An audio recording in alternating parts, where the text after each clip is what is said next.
ஆதியே துணை. ஜீவ சகோதர சகோதரிகள் அனைவருக்கும் எனது அன்பான நமஸ்காரம். நமஸ்காரம்.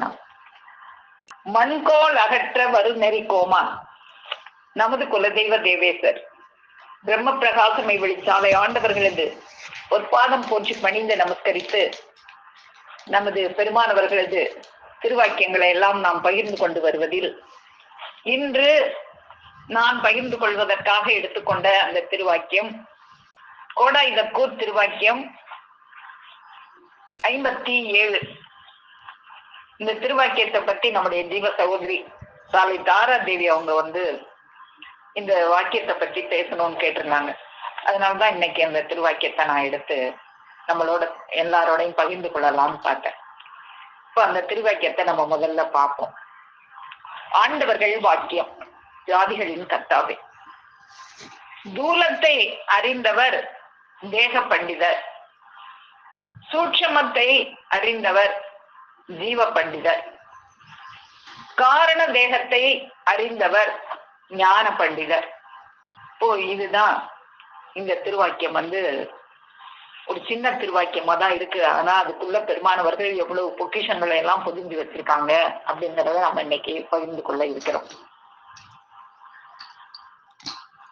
அப்போ இந்த தூல தேகத்தை அறிந்தவர்கள் தேக பண்டிதர், சூக்கும தேகத்தை அறிந்தவர்கள் ஜீவ பண்டிதர், காரண தேகத்தை அறிந்தவர் ஞான பண்டிதர்.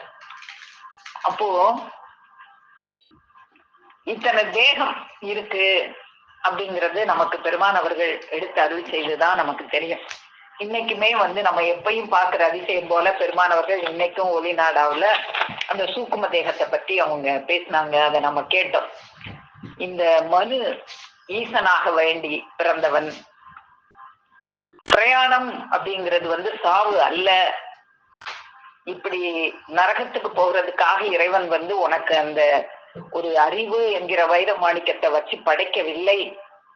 அந்த அறிவு என்கிற வைர மாணிக்கத்தை இந்த பீத்த, இந்த நாரி போகிற, இந்த அழிஞ்சி போகிற இந்த தூல தேகத்துல வச்சு படைக்கல.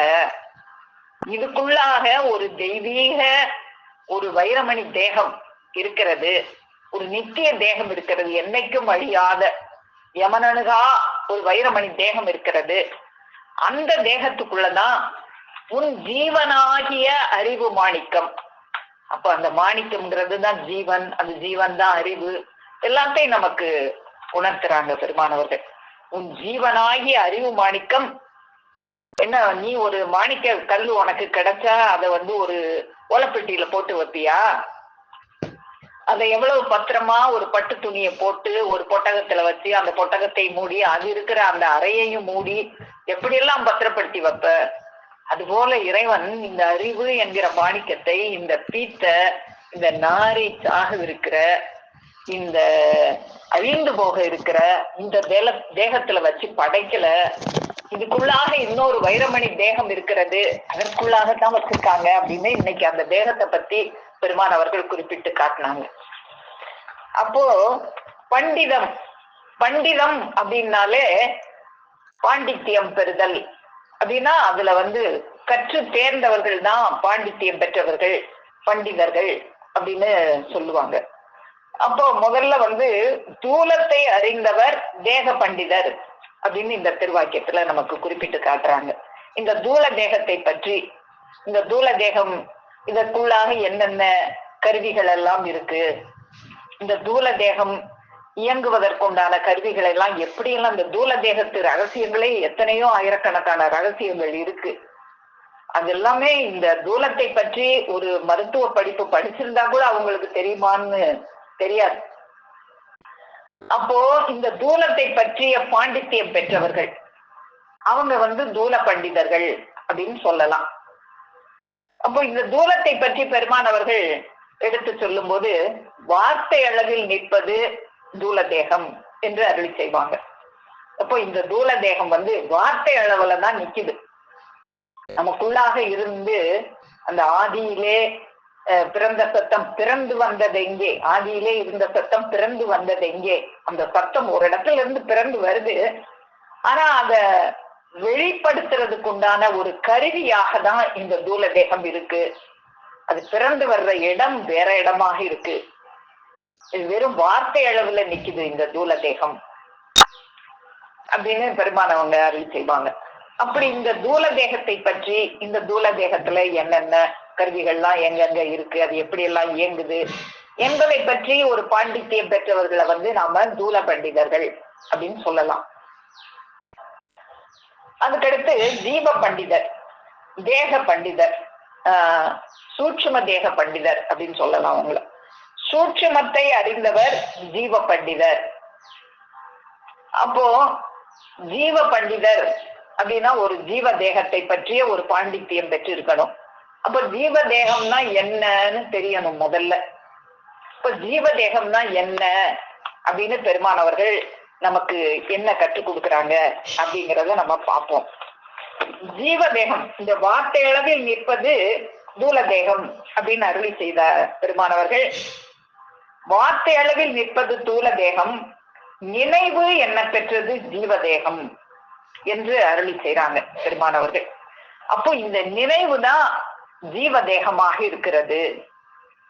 அப்போ இந்த நினைவை பற்றி, இந்த ஜீவ தேகத்தை பற்றி பாண்டித்தியம் பெற்றவர்கள் அவங்கதான் ஜீவ பண்டிதர். பாண்டித்தியம் பெற்றதோட மட்டும் இல்லாம நம்மையும் அந்த பாண்டித்தியம் பெறுவதற்கு நமக்கு கற்பிக்கிறாங்க. அப்போ அந்த நினைவு என்பது நம்மிடத்தில் என்னவாக இருக்கிறது, நம்மிடத்தில் இந்த நினைவு எப்படி இருக்கிறது என்பது பற்றி பெருமானவர்கள் அருள் செய்வதெல்லாம் நம்ம பார்ப்போம். இப்போ இந்த தூல தேகமானது இந்த ஐம்பூதங்களால கட்டப்பெற்றது அப்படின்னு நமக்கு எல்லாம் தெரியும். பெருமானவர்கள் கூட இந்த ஞான முறையீடு பாடல்ல மின்னியனாத விந்து அன்னையின் கரு கோழியில் மன்னிய சூரோனிதத்துடன் என்ன மோடி பாயும் போது வன்னி தண்ணி காற்றுடனே காணும் மண் ஆகாயம் எண்ணமே என்னவே பஞ்சாயுத மீதாகவே கலந்துரு வெடுத்து வெளி வந்ததிலே தன்னிட கூலமுமேது அந்நிய கூலமததி தக்கமிடும் மூலமது கே என்று பெருமானவர்கள் அந்த மின்னியன் நாத விந்து, அந்த தகப்பனிடத்தில் இருந்த அந்த நாத விந்தானது அன்னையின் கருக்குழியில் இருந்த அந்த சுரோனிதத்துடன் இணைந்து வன்னி தண்ணி காற்று மண் ஆகாயம் என்கின்ற இந்த பஞ்ச பூதங்களோட கலந்து உருவெடுத்து வந்தது. அந்த ஆகாயம் என்னவாக இருக்கிறது நம்மளுக்கு தெரியும். வன்னி, நெருப்பு, தண்ணி, காற்று, மண் இதெல்லாம் தெரியும். இப்போ ஆகாயம் என்னவாக இருக்கு இந்த மனிதனிடத்தில் அப்படின்னு பெருமானவர்கள் என்ன அருளி செய்யறாங்க அப்படின்னா, இந்த ஆகாயம்தான் இந்த மனிதனிடத்தில் நினைவாக இருக்கிறது. ஆகாயம் மனிதனிடத்தில் நினைவாக இருக்கிறது. மக்களின் நினைவென்னும் ஆகாயம் அப்படின்னு நமக்கு குறிப்பிட்டு காட்டுறாங்க. நினைவுதான் எப்படி இந்த ஆகாயம் ஒரு முடிவோ தொடக்கமோ இல்லாம பறந்து கிடக்கிறதோ, அதுபோல நம்ம நினைவுக்கு ஒரு முடிவோ ஒரு தொடக்கமோ இருக்காது. அது அவ்வளவு பறந்து கிடக்கிறது. அதனாலதான் அந்த நினைவு தான் மனிதனிடத்தில் ஆகாயமாக சுருட்டி மடக்கி திரட்டி வைக்கப்பட்டிருக்கிறது. மக்களின் நினைவென்னும் ஆகாயத்தில் தான் ஸ்வர்கலோகம் கட்டப்பெறுகிறது. எல்லாமே நம்ம நினைவுல தான் இருக்கு. நினைவென்னும் ஆகாய வெளியில் தான் சர்வ சம்பத்தும் இருக்கிறது. எப்படி இந்த நினைவு, இந்த வெளி ஆகாய வெளியில தானே சர்வ சம்பத்தும் இருக்கிறது. சந்திர சூரியன், இந்த பூமி, நட்சத்திரங்கள் இதெல்லாம் எங்க இருக்கு? இப்ப எல்லா பொருள்களும் இருக்கணும்னா ஒரு ஆதார பொருள் இருக்கணும். இப்ப நம்ம ஒரு பொருளை ஒரு இடத்துல ஒரு மேஜை மேல வைக்கிறோம் அப்படின்னா அந்த மேஜை அதுக்கு ஆதார பொருளாக இருக்கிறது. அதுபோல இறைவன் இந்த பூமியையும் இந்த சந்திரனையும் சூரியனையும் நட்சத்திரங்களையும் இன்னும் எண்ணற்ற கோள்களையும் எங்க வச்சிருக்காங்க, எது அதுக்கெல்லாம் ஆதாரமாக இருக்கிறது அப்படின்னா அந்த ஆகாயம்தான் அதற்கு ஆதாரமாக இருக்கிறது. அப்போ இந்த எண்ணற்ற சம்பத்துக்களையும் இந்த அண்ட வெளியில் வச்சிருக்கிறது அந்த ஆகாயமாகிய அந்த ஆதார பொருள் தான். அது போலதான் நம்முடைய நினைவு என்கிற ஆகாயத்துலதான் சர்வ சம்பத்துக்களும் நமக்குள்ள நிறைஞ்சிருக்கு. நன்மையோ தீமையோ எல்லாமே நம்முடைய நினைவுலதான் நிறைஞ்சிருக்கு. அதுல நன்மையை ஏற்றுமா தீமையை ஏற்றமா என்ன அதுல நம்ம ஏற்றி வைக்கிறோம், அது நம்ம கையில இருக்கு. அதில் காலமெல்லாம் தீமையே ஏற்றி வந்தால் இரு நேரத்தில் உங்கள் கதி என்னவாகும்? அப்போ அதுல நன்மையை ஏற்றி அந்த நினைவாகிய ஆகாயத்தை சொர்க்கலோகமாக நாம தான் மாற்றிக்கொள்ளணும். அந்த தீமையே ஏற்றி அதை நரகமாக நாம மாற்றிக்கொள்ள கூடாது. அப்போ இந்த ஆகாயம் எப்படி எல்லாத்தையும் தாங்கி நிக்குதோ அது போலதான் நம்முடைய நினைவாகிய ஆகாயம் சர்வ சம்பத்துக்களையும் கொண்டு விளங்குகிறது என்று நமக்கு பெருமான் அவங்க அருளி தருவாங்க. அப்போ இந்த நினைவென்னும் ஆகாயம் அது எப்படி இருக்கு அப்படின்னு நம்மளுக்கு திருமஞான குரல்லையும் எடுத்து கொடுக்குறாங்க.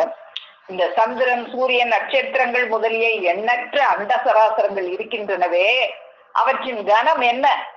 எல்லாம் அந்தரத்தில் நிற்கின்றனவே. அந்தரத்துல நிக்குது எல்லாமே. அதை தாங்கி நிக்கிற பொருள் எது? அவற்றை தாங்கி நிற்கிறது எது? அவ்வளவையும் தன்னிலிருந்து வெளியாக்கிய தாயாகிய ஆகாயமே. அப்ப இந்த ஆகாயம் திருமெஞ்ஞான குரல் திருவாக்கியம் 55 தொடர்ச்சிக்கா இது பக்கம் 260. திருமெஞ்ஞான குரல் பக்கம் 260 இருக்கு பாருங்க. இன்னும் சந்திரன் சூரியன் நட்சத்திரங்கள் முதலிய எண்ணற்ற அண்டசராசரங்கள் இருக்கின்றனவே, அவற்றின் கனம் என்ன? எவ்வளவு கனம்? ஒரு இந்த பூமி அப்படி அந்தரத்துல நிக்குது. இந்த கடல்ல தண்ணி எவ்வளவு பிரம்மாண்டமா இருக்கு. அப்படி தண்ணி கீழே கொட்ட உருண்டையா இருக்கே, கீழே கொட்டுதா அந்த தண்ணி? அதெல்லாம் தாங்கி பிடிச்சு நிக்கிறது எது? இன்னும் எண்ணற்ற அண்டசராசரங்கள் இந்த ஆகாய வெளியில இருக்கே, அவற்றின் கனம் என்ன? எல்லாம் அந்தரத்தில் நிற்கின்றனவே, அவற்றை தாங்கி நிற்கிறது எது? அவ்வளவையும் தன்னிலிருந்து வெளியாக்கிய அந்த தாயாகிய அந்த ஆகாயம்தான் அவ்வளத்தையும் தாங்கி பிடிச்சுக்கிட்டு நிக்குது. அது உன்னிடத்தில் எசன்ஸ் வடிவமாக சுருட்டி மடக்கி திரட்டி வைக்கப்பட்டிருக்கிறது. அந்த ஆகாயம்தான் இவ்வளவு பறந்து விரிஞ்சு இத்தனை அண்ட சராசரங்களையும் தாங்கி பிடிச்சுக்கிட்டு இருக்கிற அந்த ஆகாயம் நமக்குள்ள இருக்கு. அது அவ்வளவு பெரிய ஆகாயத்தை ஒரு பாய சுருட்டின மாதிரி சுருட்டி மடக்கி திரட்டி எசன்ஸ் வடிவமாக இந்த மனிதனுக்குள்ளாக வைக்கப்பட்டிருக்கிறது நினைவாக. அதைத்தான் வஸ்து என்றும் பிரம்மம் என்றும் பிரணவம் என்றும் வேதங்களில் சொல்லப்படுகிறது. நமக்குள்ளாக அந்த ஆகாயத்தை சுருட்டி மடக்கி திரட்டி வச்சிருக்காங்களே உள்ள ஒரு பொருள். இந்த ஆகாயம் ஒரு பொருளே இல்லைன்னு சொல்லுவாங்க, வெறும் வெளின்னு சொல்லுவாங்க. பொருள் தான் அது. பொருள் இல்லாம எப்படி தாங்கி பிடிக்கும்? ஒரு பொருள் இருந்தா தானே, ஒரு மேஜை இருந்தா தானே அது மேல பொருளை வைக்க முடியும். அது போல இந்த ஆகாயம்ங்கிற பொருள் இருக்கிறதுனாலதான் இந்த அண்ட வெளியில இத்தனை கனமான அத்தனை கோள்களும் தாங்கி பிடிச்சுக்கிட்டு இருக்கு. அந்த ஆகாயம், அந்த வஸ்து, அந்த பொருள் நினைவாக சுருட்டி மடக்கி திரட்டி இந்த மனிதனுக்குள்ளாக வைக்கப்பட்டிருக்கிறது. அதைத்தான் வஸ்து என்றும் பிரம்மம் என்றும் பிரணவம் என்றும் வேதங்களில் சொல்லப்பெறுகிறது. அதை தன் கைப்பந்தாக வைத்து ஆளுகிறவர்களே உன் ஆசான். அப்போ அந்த வஸ்து இந்த ஆகாயத்தை யார் கைப்பந்தாக வச்சிருக்காங்க? அவங்கதான் ஆசான். அப்போ அவங்கதான் அதை கைப்பந்தாக வச்சு ஆழ்ந்து கொண்டிருக்காங்களே, அவங்கதான் தேக பண்டிதராக ஜீவ பண்டிதராக இருக்கிறாங்க. இப்போ அந்த சூட்சுமத்தை அறிந்து இந்த நம்மளுடைய நினைவாகிய இந்த பிரம்மம் பிரணவம் அதை பற்றி கற்றறிந்து அதை நமக்கும் கற்பிப்பவர்கள் ஜீவ பண்டிதர்கள். கற்பிப்பவர்கள் மட்டுமல்ல, அதை தன் கைப்பந்தாக வைத்து ஆளுபவர்கள் அவங்கதான் ஜீவ பண்டிதராக இருக்கிறாங்க. இன்னும் இதை பற்றி பெருமான் அவர்கள் அந்த நினைவை பற்றி நமக்கு அந்த நினைவு எப்படியாக இருக்கிறது அப்படின்னு நமக்கு திருமஞான குரல் பக்கம் 241 மறதியற்றதற்கு பெயர் நினைவு. நினைவுக்கு எதிர்ப்பதம் மறதி தானே. நான் நினைச்சுக்கிட்டே இருந்தேன் அப்படின்னு சொல்லுவோம், இல்ல மறந்துட்டேன்னு சொல்லுவோம். அப்ப நினைவுக்கு எதிர்ப்பதம் மறதி. அந்த மறதி இல்லாம இருக்கிறதுக்கு பெயர் நினைவு. அதுவே பரிசுத்த நிலைக்கு பெயர். அப்ப நினைவாவே இருந்தா அது பரிசுத்த நிலை, மறந்துட்டா அது அசுத்த நிலை. அதில் தீங்காகிய சைத்தான் கலந்தால் மனம். இந்த நினைவு பரிசுத்தமாகத்தான் இறைவன் நமக்குள்ள வச்சாங்க. நம்ம தான் அதுல தீமையை கொண்டு அதுல ஏற்றி வைக்கிறோம். நம்ம பார்த்தோம் இப்போ ஒரு திருவாக்கியத்துல, நினைவாகிய அந்த ஆகாயத்துலதான் சொர்க்கலோகம் கட்டப்பெறுகிறது, அதுல காலமெல்லாம் தீமையையே ஏற்றி வந்தா. அப்போ அது மாதிரிதான் அதுல தீங்காகிய சைத்தான் கலந்தால் மனம். அப்போ நம்முடைய நினைவு என்பது பரிசுத்தமாகத்தான் நமக்குள்ளாக இருக்கு. அதை இறைவன் எப்படி பரிசுத்தமாக வச்சாங்களோ அது மாதிரி பரிசுத்தமாகவே நம்ம கொண்டு வரணும்.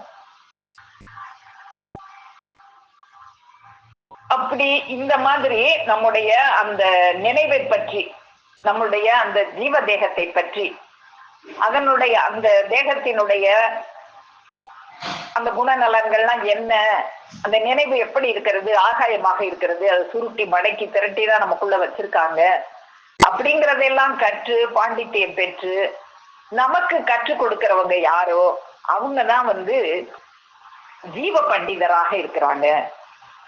அதை பற்றி கோடாயுதக்கூர் திருவாக்கியம் 266 பெருமானவர்கள் அதில் செய்யறாங்க. பார்ப்போம்.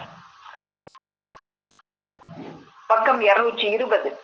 உன் எண்ணம் அழிந்தே போகிற நேசத்தை உயிராக கொண்டிருக்கிறது. நம்முடைய நினைவு அது பரிசுத்தமாகத்தான் இறைவன் வச்சாங்க. நாம தான் அழிந்து போகிற இந்த நேசத்தை, நம்ம கூட நேத்தெல்லாம் பார்த்தோம், பசு பதி பாசம். இந்த பசுவாகிய ஆத்மா பதியை சேர வேண்டும். ஆனா இந்த பாசம் என்கிற இந்த பாசம் என்பது 3 அடுக்குகளை கொண்டது. ஆணவம், கண்மம், மாயை. இந்த 3 அடுக்குகளில் சிக்கிக்கொண்டு அது அந்த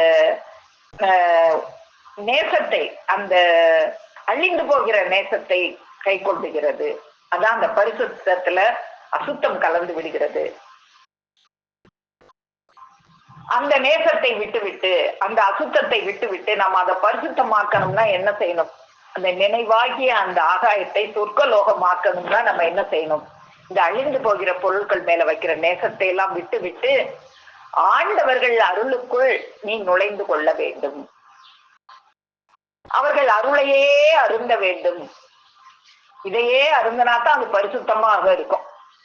அது உன் உள்ளத்தில் சிறிது சிறிதாக நுழைந்து ஜீரணமாகி உன் ரத்தத்தில் போய் கலக்க வேணும்.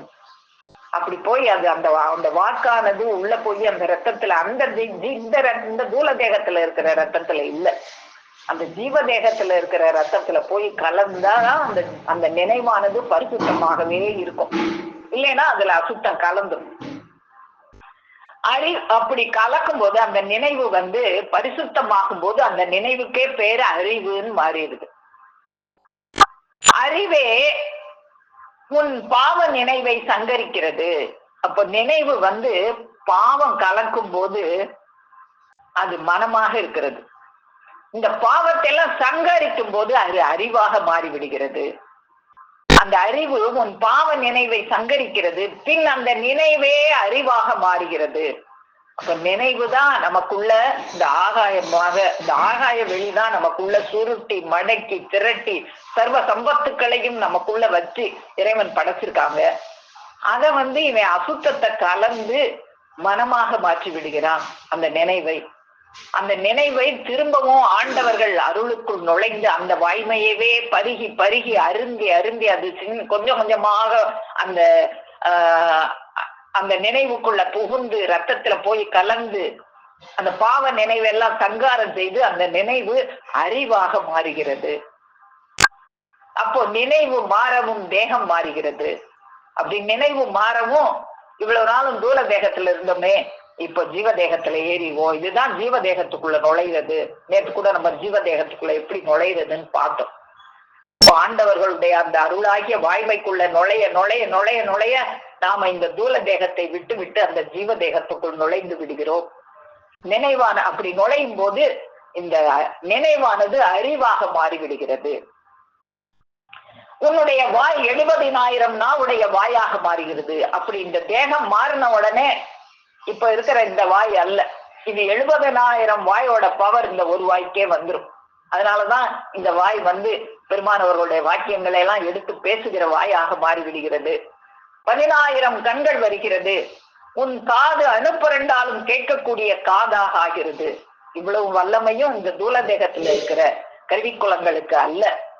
இந்த கருவிக்குலங்கள் எல்லாம் அந்த ஜீவ தேகத்துல இருக்கிற கருவிக்குலங்கள்.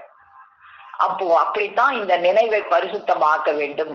இப்படியெல்லாம் இந்த நினைவை எப்படி தூல தேகத்துக்கு வைத்தியம் பண்ணா அவர் தூல பண்டிதர், இந்த ஜீவ தேகத்துக்கு வைத்தியம் பண்ணி அந்த நினைவை நம்ம கெடுத்து வச்சிருக்கோமே. இப்படி இந்த தூல தேகத்துல கண்டதையும் தின்னு கொண்டு கெடுத்து வச்சா ஒரு டாக்டர் குணப்படுத்துவார், அவர் பேர் தூல பண்டிதர். அது போல இந்த ஜீவ தேகத்துல கண்டதையும் தின்னு கெடுத்து வச்சு அந்த நினைவை பரிசுத்தமாக இறைவன் கொடுத்த அந்த நினைவை கெடுத்து அந்த நினைவை அறிவாக மாத்துறதை விட்டுட்டு அதை மனமாக மாற்றி வச்சு கெடுத்து வச்சிருக்கிறத எல்லாம் ஆண்டவர்கள் அருளாகி அந்த வாய்மை என்கின்ற அந்த அருளமுத வர்ஷிப்புல நனைய நனைய அந்த பாவ நினைவெல்லாம் சங்கரிக்கப்பட்டு அந்த நினைவே அறிவாக மாறி அது பரிசுத்தமாக்குது. இப்படி எல்லாம் வைத்தியம் பண்றாங்களே அவங்கதான் ஜீவ பண்டிதர். அப்படி வைத்தியம் பண்ண பிறகுதான் அதை தெய்வப்பதி பக்கம் நீட்ட வேண்டும். அதுல 1008 கோளார வச்சுக்கிட்டு அந்த தெய்வப்பதி பக்கம் நீட்ட முடியாது. முதல்ல அதுல இருக்கிற அந்த தீமைகளை எல்லாம் சங்கரிச்சு அந்த நினைவை நீ மனமாக மாற்றி வச்சிருக்கிற அந்த நினைவை அறிவாக மாற்றி பரிசுத்தத்திற்கு ஆக்கி அதுக்கு பிறகுதான் அதை தெய்வப்பதி பக்கம் நீட்ட முடியும். இப்படி எல்லாம் வைத்தியம் பண்றவங்க தான் ஜீவ பண்டிதர். ஞானத்திற்கு எவ்வனமாக உன் மனம் உருவாக வேண்டும், அப்பத்தான் அந்த ஞானத்துக்கு எவ்வனமாக மனம் உருமாறுது. இப்ப அதுக்கு அடுத்துதான் அந்த ஞான பண்டிதர் பக்கம் நம்ம போக முடியும். அதாவது உன் மனம் எல்லாவற்றையும் விட்டு விட்டு உன் ஆசிரியருக்கு நேர் இலக்கில் நிற்க வேண்டும். அப்போ இப்படி எல்லாம் இந்த ஜீவ தேகத்துக்கு வைத்தியம் பார்க்கிறவங்க தான் ஜீவ பண்டிதர். எப்படி இந்த தூல தேகத்துக்கு வைத்தியம் பார்க்கிறவங்க தூல பண்டிதரோ அது போல இந்த ஜீவ தேகத்தை அந்த நினைவை கெடுத்து நம்ம எப்படியெல்லாம் மனமாக மாற்றி வச்சிருக்கிறோமோ, இந்த அழிந்து போகிற பொருட்களின் மேலே நேசத்தை வைத்து அதெல்லாம் மாற்றி ஆண்டவர்களுடைய அருளுக்குள் நுழைய செய்து அதற்கு வைத்தியம் பண்ணி அதை குணப்படுத்தி அந்த பாவ நினைவை சங்காரம் செய்து அதை அறிவாக மாற்றுகிறவர்கள், அதுக்கப்புறம் தான் தெய்வப்பதிக்குள் நுழைய செய்கிறவர்கள், அவர்களே ஜீவ பண்டிதர். அப்போ நம்ம இப்ப தூல பண்டிதர்னா யாருன்னு பார்த்தோம். தூலம் இந்த தூலம் வெறும் வாயளவுல நிக்குது. அப்படி இருக்கிற அந்த தூலத்துக்கு பாண்டித்யம் பாக்குறவங்க தூல பண்டிதர். அதுக்கப்புறம் அந்த ஜீவ தேகம் நினைவாக இருக்கிறது, அந்த ஜீவ தேகத்துக்கு பாண்டித்யம் பாக்குறவங்க ஜீவ பண்டிதர் அப்படின்னு பார்த்தோம். இப்போ ஞான பண்டிதர். இப்ப நம்முடைய அந்த திருவாக்கியத்துல பெருமானவர்கள் காரண தேகத்தை அறிந்தவர் ஞான பண்டிதர் என்று அருளி செய்றாங்க. அப்போ இந்த தூல தேகம், சூக்கும தேகம், அதாவது ஜீவ தேகம், அது போக இன்னொரு தேகம் இருக்குது அப்படின்னு நமக்கு அருளி செய்றாங்க. அது காரண தேகம். அப்போ இந்த தூல தேகம் என்பது வார்த்தை அளவில் நிற்பது அப்படின்னு பார்த்தோம். அந்த சூக்கும தேகம் என்பது ஜீவ தேகம் என்பது நினைவு என்ன பெற்றது ஜீவ தேகம் என்று பார்த்தோம். அப்போ அந்த காரண தேகம் எது? ஆத்மா என்ன பெற்றது காரண தேகம் என்று அருளி செய்றாங்க. அப்போ இதுக்குள்ள ஒரு காரணமாக ஒண்ணு இருக்கு, அதுக்கு பேரு ஆத்மா. அந்த ஆத்மாவுக்கு பேரு தான் காரண தேகம். அந்த காரண தேகத்தை பற்றி அறிந்தவர்கள் தான் ஞான பண்டிதர்.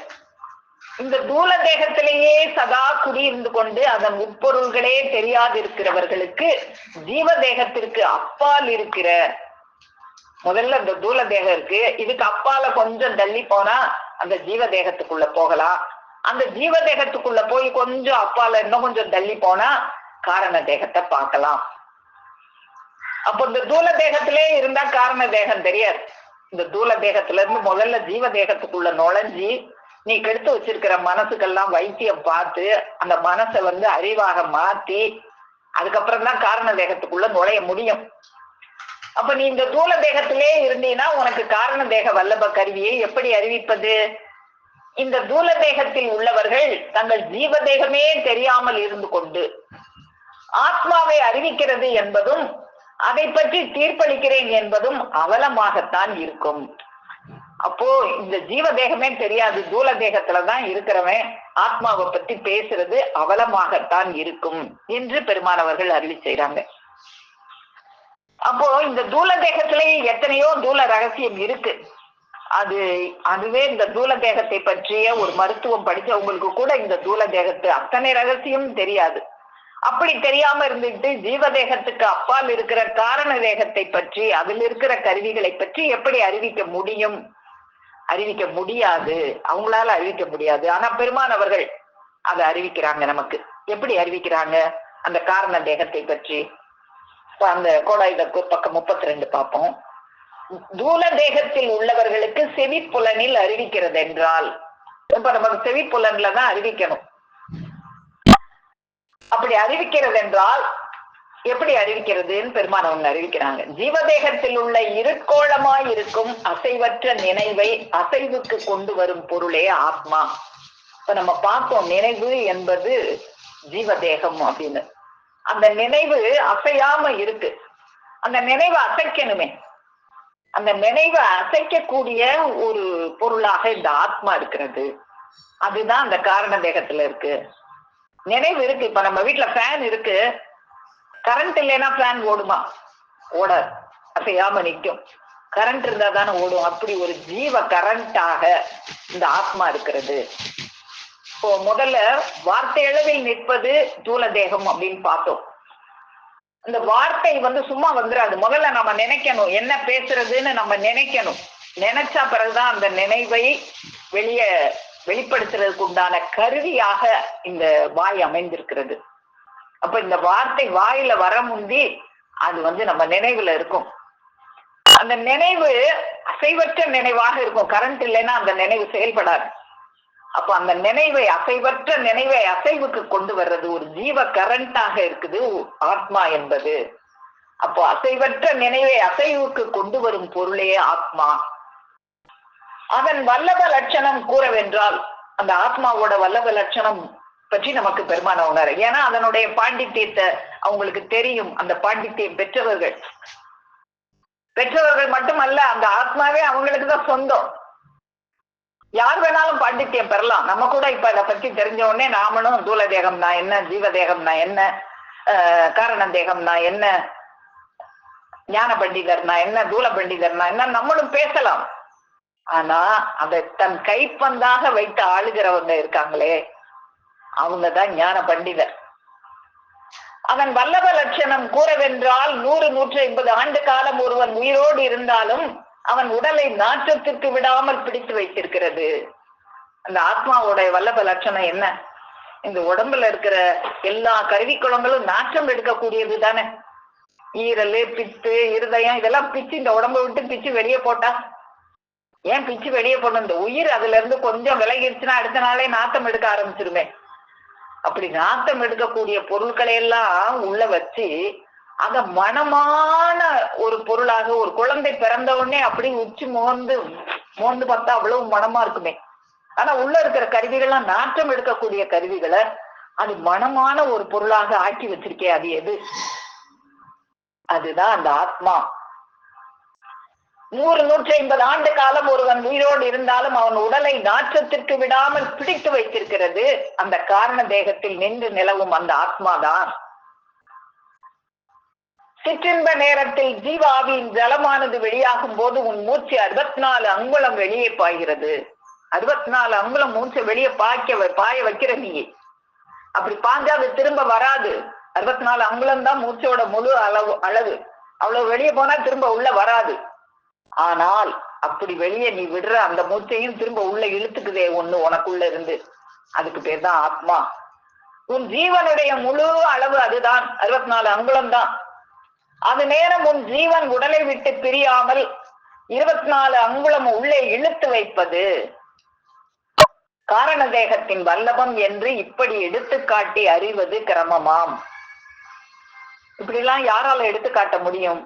இதெல்லாம் தன் கையில வச்சு அந்த ஃபேனுக்கு சுவிட்ச் போடுற கரண்ட், அந்த சுவிட்ச் யார் கையில இருக்கு? அது மாதிரி நம்மளுடைய இந்த நினைவுக்கு சுவிட்ச் போடுற அந்த சுவிட்சை கையில வச்சு கைப்பந்தாக வைத்து ஆளுகிறவங்க யாருகிட்ட இருக்கு? அவங்களுக்கு தான் இதெல்லாம் அறிவிக்க முடியும்.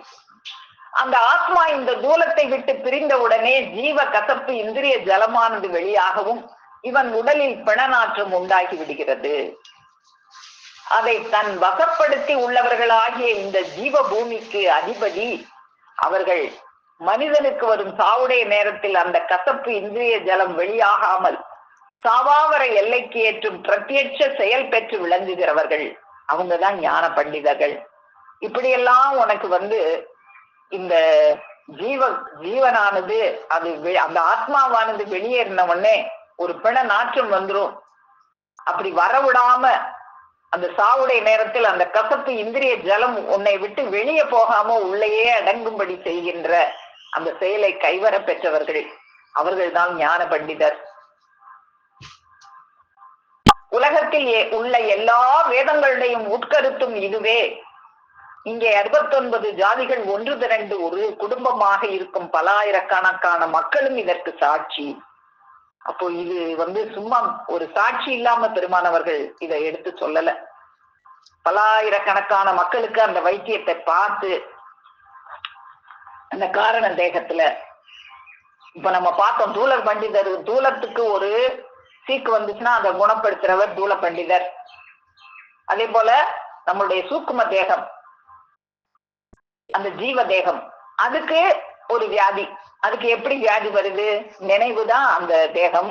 அந்த நினைவுல கண்டதையும் ஏற்றி கண்ட குப்பையையும் போட்டி அதை மனமாக மாற்றி அதை கெடுத்து வச்சு வியாதி ஆக்கிடுறோம். அதை குணப்படுத்துறாங்க. அந்த கண்டதையும் நீ போட்டதெல்லாம் வெட்டி வெட்டி எரிஞ்சு அதை பரிசுத்தமாக்கி அந்த நினைவை அறிவாக மாற்றி வைத்தியம் பண்றவங்க ஜீவ பண்டிதர். அடுத்து ஞான பண்டிதர். இந்த காரண தேகத்தை நீ இருக்கும்போது உனக்கு என்ன கடமை இறைவன் கொடுத்திருக்காங்களோ அந்த கடமையை செய்யாம இந்த உடம்பை நாற்றத்துக்கு போக விடாமல் தடுத்து பிடிச்சுக்கிட்டு இருக்குதே அந்த ஆத்மா, அதை சந்திக்கணுங்கிற எண்ணமே இல்லாம, அதுக்கு நன்றி உணர்வே இல்லாம,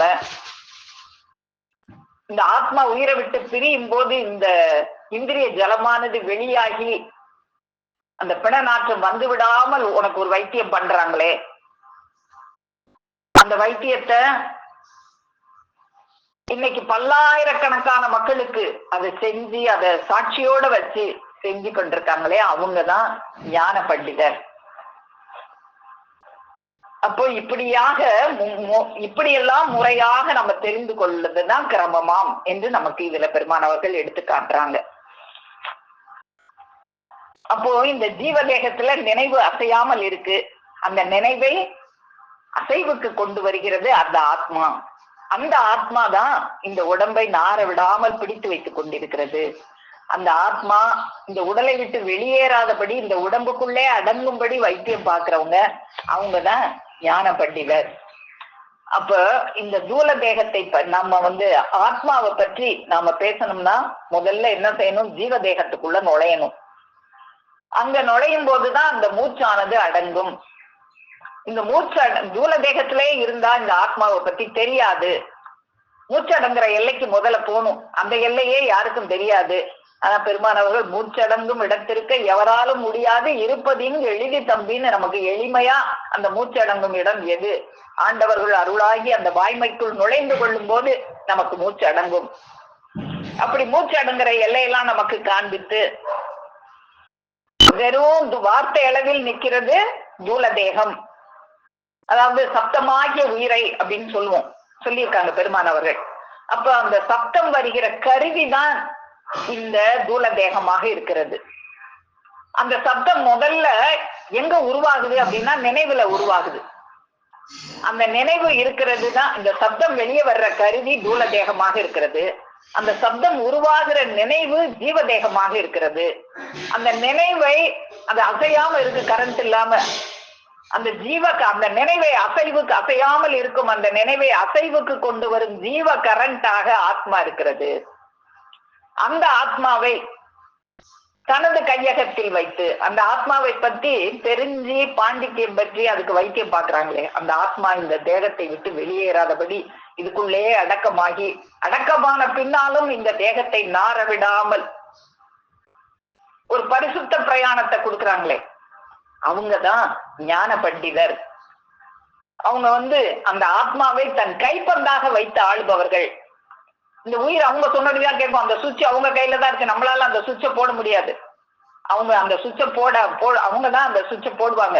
உன் மூச்சு நான் சொன்னா கேட்குமே, உன் பேச்ச கேட்காதே அப்படின்னு பெருமான் அவங்க அறிவிச்சுவாங்க. அது போல நம்மகிட்ட தான் அந்த ஆத்மா இருந்தாலும் சுவிட்ச் பெருமான் அவர்கள் கையில இருக்கு. அந்த ஆத்மாவினுடைய சுவிட்சை கையில வச்சுக்கிட்டு அந்த ஆத்மாவுக்கு பண்டிதம் பாக்குறாங்களே, அவங்க ஞான பண்டிதர். இப்படியாக நாம இந்த திருவாக்கியத்துல பெருமான் அவர்கள் நமக்கு எடுத்து தந்துள்ள இந்த திருவாக்கியம் 57ல தூலத்தை அறிந்த தேக பண்டிதர், சூட்சுமத்துக்கு அந்த சூட்சும தேகத்துக்கு சூக்கும தேகத்துக்கு பண்டிதம் பார்க்கிற ஜீவ பண்டிதர், அடுத்து அந்த காரண தேகத்துக்கு பண்டிதம் பார்த்து நம்ம எல்லாம் அந்த சொர்க்கப்பதிக்கு அழைத்து செல்லுகிற ஞான பண்டிதர். இப்படி இதெல்லாம் வேற வேற இல்ல, எல்லாம் ஒருவராகவே அவர்கள் விளங்குகிறார்கள். எல்லாமாய் அவங்க வேற வேறவங்க இல்ல. இந்த எல்லா பண்டிதமும் பெற்றவர்கள் பெருமானவர்கள் ஒருவராகவே இருக்கிறார்கள். எல்லாமாய் அல்லதுமாய் இருந்ததனை இருந்து காட்டி சொல்லாமல் சொன்னவரை நினையாமல் நினைந்து பவத்தடக்கை வெல்வாம். அவங்கதான் எல்லாமாய் அல்லதுமாய் இந்த எல்லா பண்டிதருமாக பெருமானவர்கள் இருந்து நமக்கு இந்த தூல பண்டிதம், ஜீவ பண்டிதம், ஞான பண்டிதம் எல்லாவற்றையும் பார்க்கிற பண்டிதராக நமது பெருமானவர்கள் நமக்கு இருக்கிறாங்க. அவர்களை நினைந்து இந்த பவத்தொடக்கை வெல்வோம். இந்த பவத்தொடக்கு அறாது. ஆனா பெருமானவர்களை இந்த பவத்தொடக்கை, இந்த மனித தூலம் இருக்கும் வரை இந்த பவத்தொடக்கு நம்ம ஒரு பவத்துக்கு தான், ஒரு பவத்தை செஞ்சுதான் இந்த மனித தூலம் எடுத்து வந்தோம். ஜென்மந்தோறும் செய்த கண்மங்கடை தேற்ற வந்த சன்மார்க்கர் என்னாசான், இந்த ஜென்மந்தோறும் செஞ்சு அந்த கண்மத்தை கடை தேடுவதற்காகத்தான் இந்த பிறவி எடுத்து வந்தோம். இந்த பிறவிலையும் இன்னமும் வினையை செஞ்சுக்கிட்டு இருந்தா, நம்ம நேற்று கூட பார்த்தோம், அந்த வினைக்கு பெயர் ஆகாமியம். ஏற்கனவே செஞ்சு வந்த வினைக்கு பெயர் பிராப்த வினை. அந்த பிராப்த வினையை தீக்கிறதுக்காக நம்ம வந்திருக்கோம். இங்கேயும் வினை செஞ்சுக்கிட்டே இருந்தோம்னா அதுக்கு பேர் ஆகாமிய வினை. இந்த ஆகாமிய வினை செய்யக்கூடாது. ஏற்கனவே செஞ்ச வினையை தீக்கணும். அதை தீக்கிறதுக்கு இந்த தேகம் முத்திக்கு வராது, அதை தீக்காவிட்டா. ஆனா ஒரு பெருமான் அவர்களை சந்தித்து அவர்கள்ட்ட இந்த பண்டித்தம், இந்த பாண்டித்யம் பெற்றவர்களிடம் வைத்தியம் செய்து கொண்டால் நமக்கு அந்த பவத்தொடக்கு வெல்லும். அப்படி எல்லாமாய் அல்லதுமாய் இருந்ததனை இருந்தபடி இருந்து காட்டி சொல்லாமல் சொன்னவரை நினையாமல் நினைந்து இந்த பவத்தொடக்கை வெல்வோம். நம்ம பவத்தொடக்கு கொண்டு வந்திருக்கோமே, ஜென்மந்தோறும் செய்த அந்த பாவங்களை எல்லாம் கொண்டு வந்திருக்கோமே, அதை இந்த பிறவியோட ஒழித்து கட்டி இனி பிறவி வேண்டாம் என்கின்ற நிலைக்கு நமக்கு ஆளாக்குகிறவர்களே ஞான பண்டிதர். அப்படியான ஞான பண்டிதராக நமக்கு கிடைத்திருக்கும் நமது பெருமானவர்களது பொற்பாதம் போற்றி பணிந்து நமஸ்கரித்து என் முட்டிப்பேருரை மேலும் மேலும் முழங்கும் என்று கூறி உங்கள் அனைவரிடமிருந்து விடைபெறுகிறேன். அனைவருக்கும் நமஸ்காரம். ஜீவ சகோதரி சாலை தாராதேவி அவர்கள். நம்ம தெய்வங்க முதல்ல ஆதிய துணையக்கா பிரம்மபிரகாசன எழுச்சாலை ஆண்டவர்கள் திருவடிகளுக்கே நமஸ்காரங்கள். எங்க அக்கா எனக்கு புரியல அப்படின்னு சொல்லி நான் கேட்டதுக்கு நான் முழுசா எதுனா ஒரு 3 பேஜ் 4 பேஜ் போயிருக்கோம். நான் ஹிண்டா தான் எழுதியிருக்கேன். தூல பண்டிதர்னா என்ன, ஜீவ பண்டிதர்னா என்ன, ஞான பண்டிதர்னா என்ன அப்படின்னு சொல்லிட்டு ஒரு சின்ன சின்ன இதுதான் கொஞ்சம் கொஞ்சமா தான் புரிஞ்சு வச்சிருந்தேன். ஆனா இவ்வளோ ஒரு விளக்கங்கள் நம்ம தெய்வம் கொடுத்துருக்காங்க. உனக்கு புரியலையா, இருந்தா கற்பகத்தரல நீ இதை பத்தி தெரிஞ்சுக்கோ அப்படின்னு சொல்லிட்டு, ஏதாவது கொஞ்சம் தெரிஞ்சிருக்குன்னு இருக்காது, இவ்வளவு இருக்குன்னு தெரிஞ்சுக்கோ அப்படின்னு சொல்லி தெய்வம் இன்னைக்கு கேக்குதுங்களாக்கா? கேக்குதுப்பா, கேக்குது. சரி. இன்னைக்கு நம்ம சபையில நான் மட்டும் இல்ல, சபையில இருக்க அத்தனை பேரும் இது நல்ல விரிவா புரிஞ்சிருப்பாங்க அப்படின்ட்டு நான் நம்புறேன்க்கா. நான் புரிந்து கொண்டது நம்ம வேதத்தை பத்தி பண்டிதம்னா அதை பத்தி நல்லா படிச்சவங்க, அதை பத்தி நல்லா தெரிஞ்சவங்க பண்டிதர்கள் அப்படின்றது அந்த வார்த்தைக்கு அர்த்தம் புரிஞ்சுட்டேன்க்கா. தேகத்தை பத்தி நல்லா புரிஞ்சுக்கிட்டவங்களுக்கு தேக பண்டிதர் சொல்லுவாங்க. அது இப்ப தேகத்துல கை கால் எங்க இருக்கு, மத்த உறுப்புகள்லாம் எங்க இருக்கு, தேகம் எப்படி செயல்படுது அப்படிங்கறத பத்திலாம் சொன்ன மாதிரி டாக்டர்ஸ்க்கே கூட நிறைய தெரியாது. அவங்களுக்கே நிறைய புரியாம இது ஏன் நடக்குதுன்னு சொல்லி நம்மளே கேட்பாங்க. உங்களுக்கு ஏன் இங்க வலிக்குது அப்படின்னு எனக்கே கேட்டிருக்காங்க. அது தெரியாம தானே அவங்க கிட்ட போறது. அந்த மாதிரி அவங்களுக்கே தெரியாது இருக்கு. ஆனா நம்ம தெய்வத்துக்கு நம்ம தூலத்தை பத்தி நம்ம தெய்வங்களுக்கு எல்லாமே தெரியும். அதனால நம்ம தெய்வம் மட்டுமே தான் தேக பண்டிதர் அவங்க. அதே மாதிரி ஜீவ பண்டிதர் அப்படின்னா இந்த ஜீவன்ல இந்த அசுத்தம் நிறைந்து அந்த கெட்டதெல்லாம் சேர்த்து நம்ம பிறந்து வரப்ப அந்த நம்ம தெய்வங்க சொல்ற மாதிரி உள்ள இருக்க உறுப்புகள் எல்லாமே உயிர் போன பிறகு நாத்தம் தான் அடிக்குது, அந்த உடலே நாத்தம் தான். ஆனா நம்ம குழந்தையா பிறக்கிறப்ப நம்ம உச்சி முகிர்ந்து நம்ம அந்த நல்ல வாசனை கொடுத்து சுகந்தம் கொடுத்து நம்மளை பிறக்க வைக்கிறாங்க. நமக்கு நல்ல நினைவோட தான் நம்மளை பிறக்க வைக்கிறாங்க. ஆனா இந்த உலக வாழ்க்கையில மாட்டிக்கிட்டு அந்த நினைவெல்லாம் அசுத்தம் அடைஞ்சு கெட்டது செய்யறவங்க இருக்காங்க. இப்போ அவங்க அந்த மாதிரி எல்லாம் நினைவுல கெட்டது இருக்கிறவங்கள கூட தெய்வம் அந்த நினைவு சுத்தம் செய்து அவங்களோட மனதை பரிசுத்தமாக்கி அவங்க அதை அறிவாக்கி அவங்களுக்கு அந்த ஜீவ தேகத்தை அறிய வைக்கிறாங்க. ஜீவ தேகத்துலதான் இருக்கும் போதுதான் நமக்கு மூச்சு அடங்குது. அந்த மூச்சு அடங்க வைக்கிறது நம்ம தெய்வம் அவங்களால மட்டும்தான் முடியும். அப்படி அந்த தேகத்தை ஜீவ தேகத்தை பரிசுத்தமாக்கி நமக்கு அந்த ஜீவ தேகத்தை பத்தி தெரிய வைக்கிறாங்க. அப்படி நமக்கு தெரிய வைக்கிறவங்க தான் ஜீவ பண்டிதர்கள் அப்படின்றது புரிஞ்சுக்கிட்டேங்கக்கா. நம்ம ஞான பண்டிதர்கள் அவங்க இந்த ஆத்மா காரண தேகத்துலதான் ஆத்மா இருக்கு. ஆத்மாவாக நம்ம தெய்வம் தான் இருக்காங்க. ஆத்மாதான் அதாவது தூல தேகம் வெறும் வாய் அளவுலதான் இருக்கு, அது வெறும் வார்த்தையாக தான் இருக்கு. ஆனா அந்த வார்த்தையை வரணும்னா முதல்ல நினைவு வரணும். நினைவு ஜீவ தேகத்துல இருக்கு. நினைவுல வர வச்சு அத நினைவுல வர வச்சு தூளத்துல பேச வைக்கிறது, அந்த அசைவுக்கு வர வைக்கிறது ஜீவ தேகம். அந்த ஜீவ தேகத்துல ஜீவ தேகத்தை ஆத்மாதான் அசைவு ஆத்மாதான் அசைவு கொடுக்குது நம்மளோட ஜீவ தேகத்துக்கு கொடுத்து அது தூள தேகத்துல இருக்கிற அந்த வாயின் மூலமாக அந்த வார்த்தைகள் வெளியில வருது.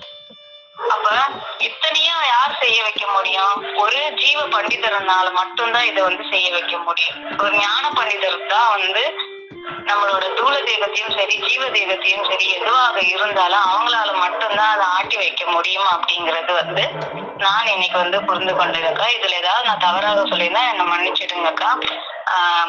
நிறைய இன்னைக்கு எனக்காக எடுத்து நீங்க சொன்னீங்க.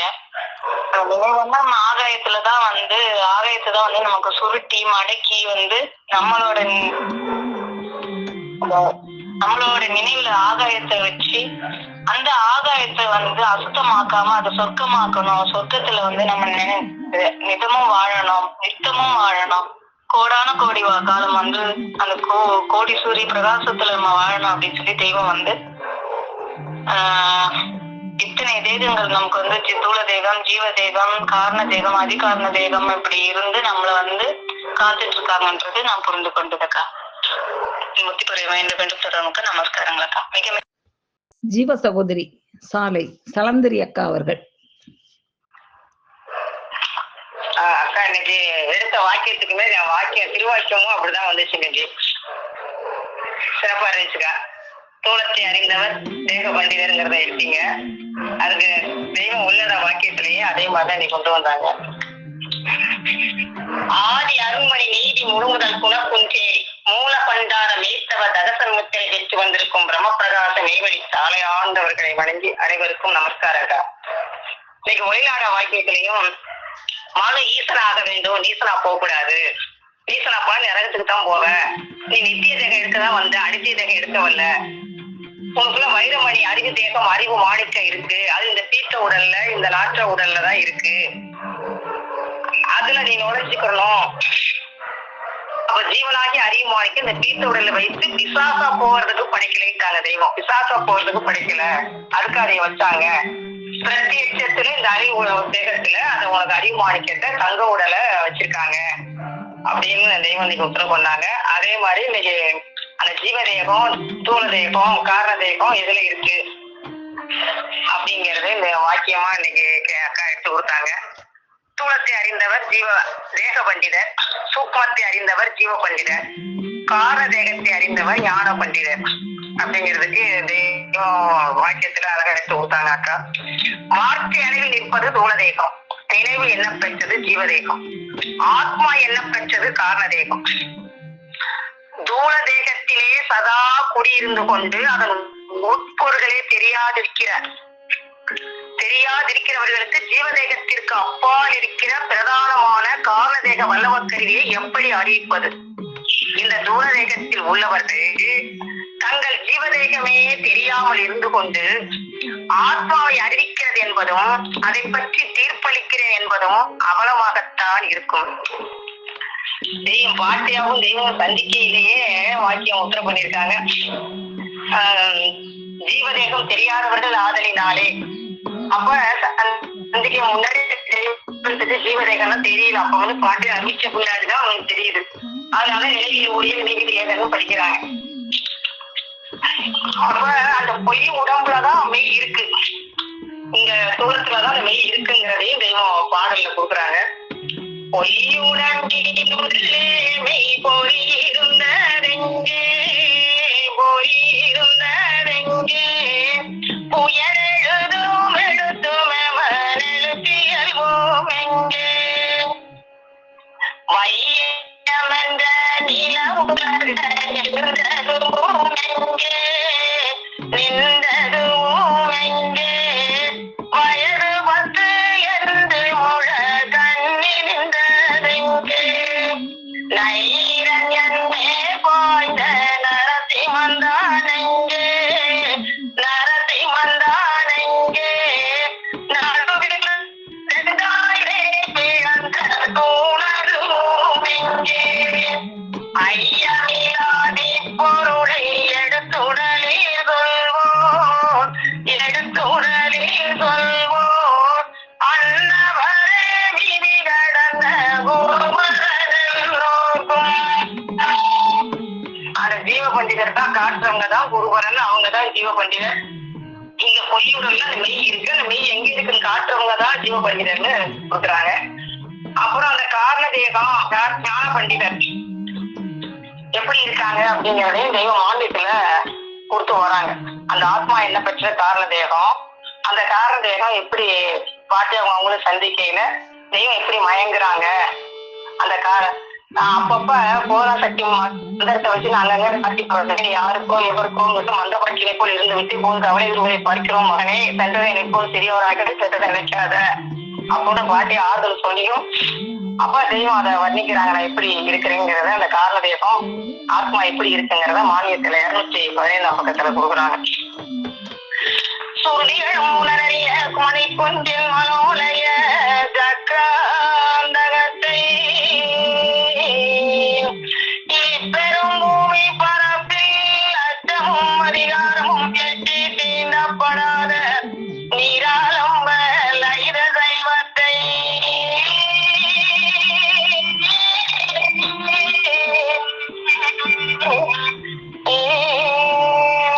வேடிக்கை கண்களுக்கு எட்டப்படாத வேத குலாதீத வீர துருவத்தை எங்கனம் எப்படி நடத்துவதோ, எந்த இடங்களில் எவ்வாறு செய்வதோ,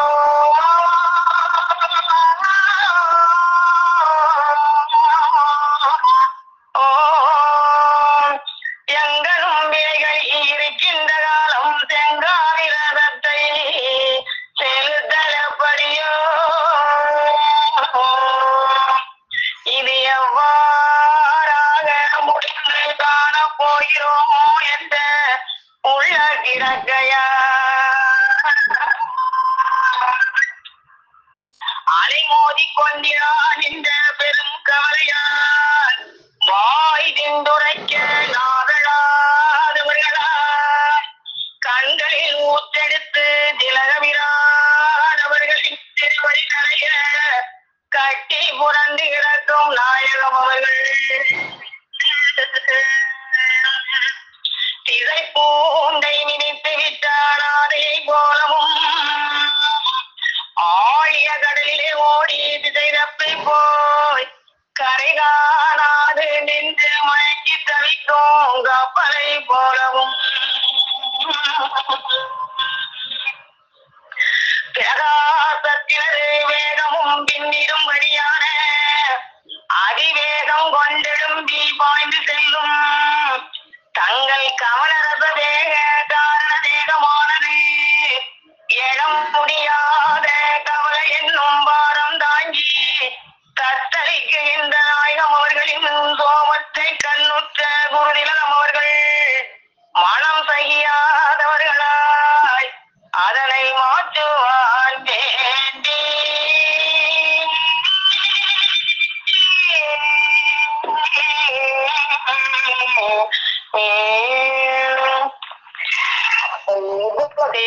உட்கார்ந்து கவலைப்படுறாங்க அப்படின்னா தங்கள் கமலரச வேக காரண தேகமானது எழ முடியாத கவலை என்னும் பாரம் தாங்கி கத்தளிக்கின்ற நாயகம் அவர்கள். அப்ப ஆத்மா என்ன பெற்றது? காரண தேகம், அதுதான் கவனம், அதுதான் ஆத்மாங்கிறத இந்த மான்மியத்துல கொடுக்குறாங்க. அப்புறம் அது எப்படி அவங்க நமக்கு தேகத்துக்குள்ள சென்று நம்ம அதை விளக்குறாங்கிறத பொன்னரங்க கும்மியில கொடுக்குறாங்க.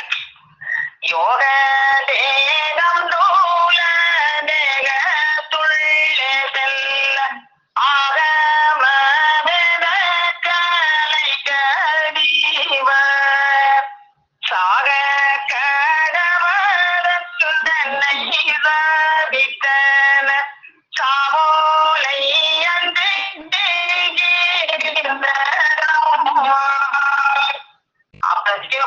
தேகத்துக்குள்ளே சென்று அந்த ஆகம காரியங்கள்லாம் செஞ்சு சாவ கடக்குறாங்கிறத ஜீவபண்டிதர் எப்படி செய்யறாங்கிறத இந்த பாடல்ல கொடுக்குறாங்க.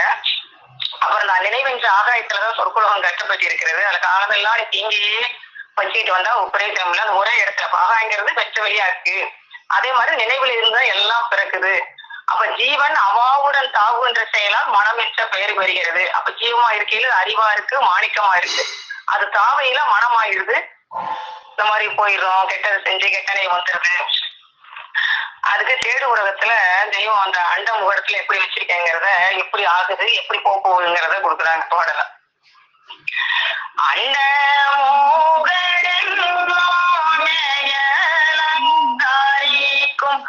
அந்த நட்சத்திர கூட்டமெல்லாம் பண்டை ஊழிய நீதிகளோட்டின்படி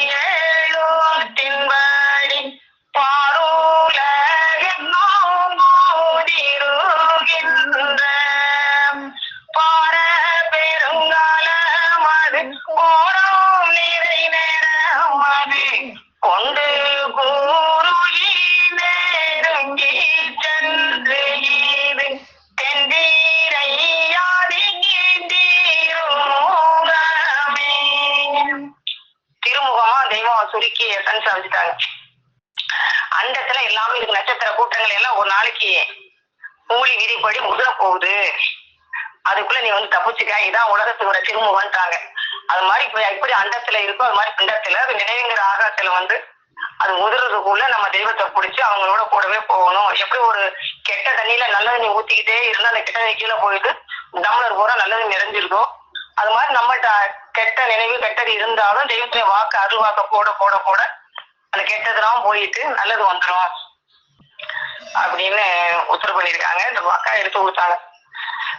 ஆகாயம் மண்ணு தண்ணிலாம் ஞான முறையில எங்கூலம் பெரிது உங்கூலம் சிறிதென்று கட்டுகின்ற ஏழை மக்களே எங்கூலம் பெரித நீலோ எக்கூலத்தோனும் கடவுள் என்ன வீரந்து கடவுளோ மின்னிய நன்னாத விந்து அன்னையின் கருக்குழி மன்னிய தூரோ நீரத்துடன் என்ன மோடி வாயும் போது மண்ணி தண்ணி காற்றுடனே காணும் மன்னாராயம் எல்லாமே. அப்ப அந்த எல்லாமே ஆதாயத்துலதான் இருக்கு. அப்ப நம்மளுக்கு தெய்வம் அந்த தாப்போட சுவாசத்துல இருக்கு உனக்கு வயதுட்டாங்க.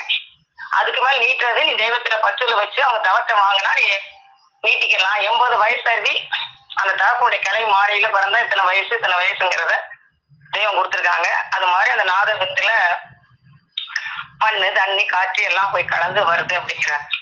என்னவே பஞ்சாயுத மீதாகவே கலந்தோரு எடுத்து வெளி வந்த ரீதியிலே தண்ணீர மூலமுமேது அந்நிய தூளமதேது தற்க மீது மூலமாதுகே வன்னியின் பழக்கமின்றி நானே நும தந்தை கோடு வாயளவு வெகுமெல்லையை எண்ணிய இறையறியாரே இறைவன்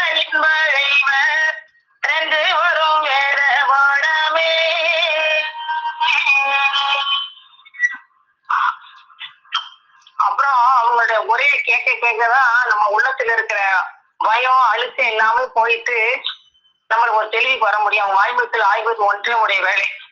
அப்ப அவங்க உரையை கேட்டாதான் தித்திக்குது. அந்த தித்திக்குதும் அரிசை போனா தேகத்துக்கு தான், நவரசம் போறது செவிக்கு. உரைகி நம்பவும் உள்ளமும் தீங்க திரையீருள்கி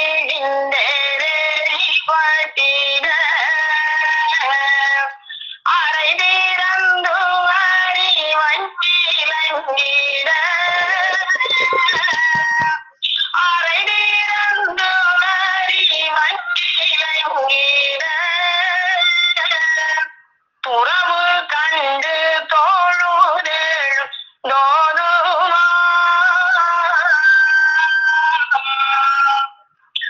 இந்த மாதிரி அறிவு மாணிக்கத்தை பெற்று நம்ம அனைவரும் சிறந்து வாழ்வோம் என்று கூறி முத்திப்பெற மீண்டும் தொடரும். அனைவருக்கும் நமஸ்காரங்கா. ஜீவ சகோதரி சாலை குமாரி அம்மா அவர்கள். நமக்கு எல்லாமே வேதத்திலிருந்து எடுத்து அவங்களும் புலிப்பார்வை கொண்டு தினம் நடத்தி கொண்டு வருகிறார்கள். அக்கா அவர்களுக்கு முதற்க நமஸ்காரம். இப்போ நமக்கு சலந்திரி அக்காவும் பாடல்கள் படித்து அவர்களும் செவிக்கு உணவு, அந்த ஞான சைதன்ய வார்த்தையை உள்ளம் சம்மதிக்க செவி மடுப்பதுதான் அப்படிங்கிறதுக்கு நமக்கு இன்ப வெள்ளத்துல நாம் கூட்டிக் கொண்டு பழகி கொண்டு வருகிறோம் நாம் அந்த சபையின் மூலமாக. அக்கா அவர்களுக்கும் நமஸ்காரம். தாராதேவி அவர்கள் அந்த 2 வரி வாக்கியமா இருந்தாலும் அதுக்கு அந்த வாக்கியத்திலிருந்து அக்கா எடுத்து அத தாராதேவி எனக்கு பேசத்துக்கே நான் எழவில்லை அப்படின்னு சொல்லிட்டு சொன்னான்.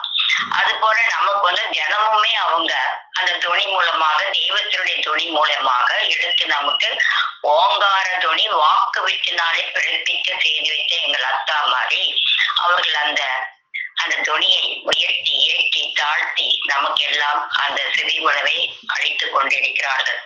அது போல நமக்கு இந்த குழுவில் நாம் பெற்று அனுபவித்துக் கொண்டிருக்கிறோம். அது போல தூல தேகம்னா என்ன, ஜீவ தேகம்னா என்ன, காரண தேகம்னா என்ன அப்படிங்கிறது அதுக்கு ஒரு பண்டிதராக நமக்கு எடுத்திருக்காங்க. அப்போ நம்ம சூக்கும தேகம், அதுல நம்ம பிரயாணம் பண்றது, அறிவு என்கிற வைர மாணிக்கமாக இருக்கிறது. அந்த அறிவு மாணிக்கத்தை எப்படி நம்ம கற்று தேரணும் அப்படிங்கிறது அந்த வார்த்தையளவில் இப்ப தூள தேகமாக இருக்கிறது. அந்த சத்தத்தில் தான் நம்ம வெளிப்படுகிறது அப்படிங்கிறது எடுத்து அக்காவும் சொன்னார். அப்ப நினைவு என்ன பெற்றது பண்டிதமாக இருக்கிறது. அந்த ஜீவ பண்டிதர் தான் சூக்குமத்தை அறிந்தவர்கள். அப்போ அந்த நினைவேனும் மக்களின் நினைவேனும் ஆகாயத்தான் சொர்க்கம் படி கட்டப்படுகிறது. அது காலமெல்லாம் தீமையிட்டாலும் என்னுடைய கதி என்னவாகும் அப்படின்னு அந்த ஆகாயம்ங்கிறது நினைவாக இருக்கிறது. அந்த ஆகாயத்துல அந்த எல்லா பொருளும் அடங்கி இருக்கு.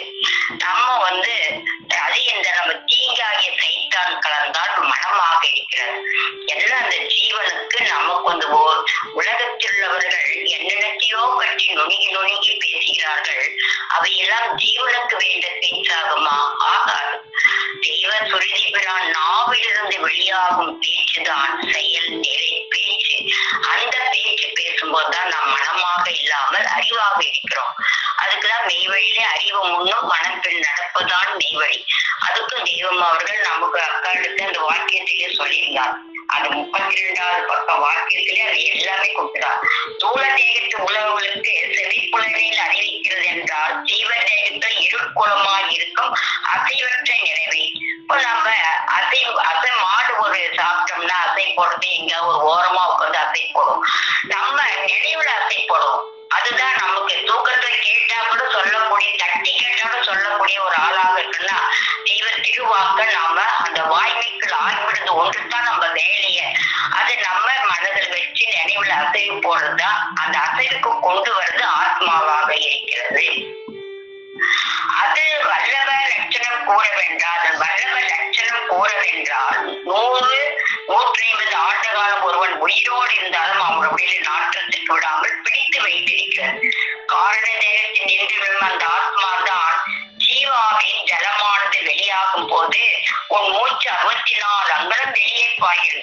உன் ஜீவனுடைய முழு அளவு அதுதான். அது நேரம் உன் ஜீவன் பிரியாமல் 24 அங்குலம் உள்ளே எடுத்து வைப்பது காரண தேகத்தின் வல்லபம் என்று இப்படி எடுத்து காட்டி அறிவது பிரமம். அப்ப நமக்கு தெய்வ தெய்வம் அவர்கள் எடுத்து காட்டுறாங்க.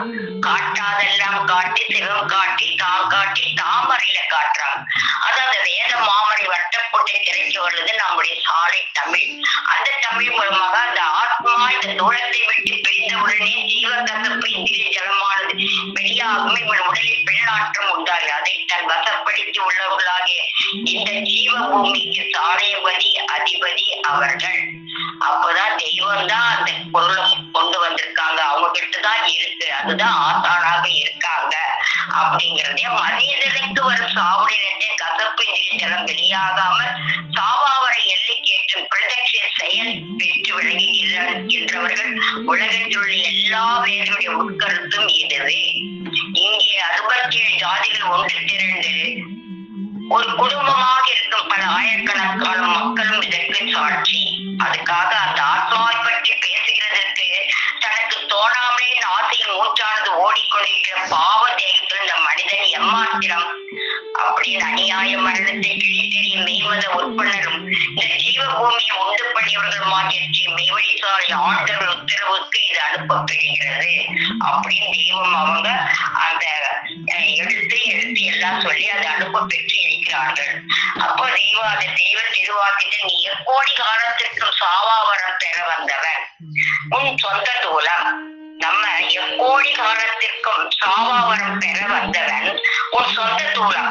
இந்த நாட்டு தூளம் அல்ல, பிணிக்குள் அகப்படும் தூளம் அல்ல.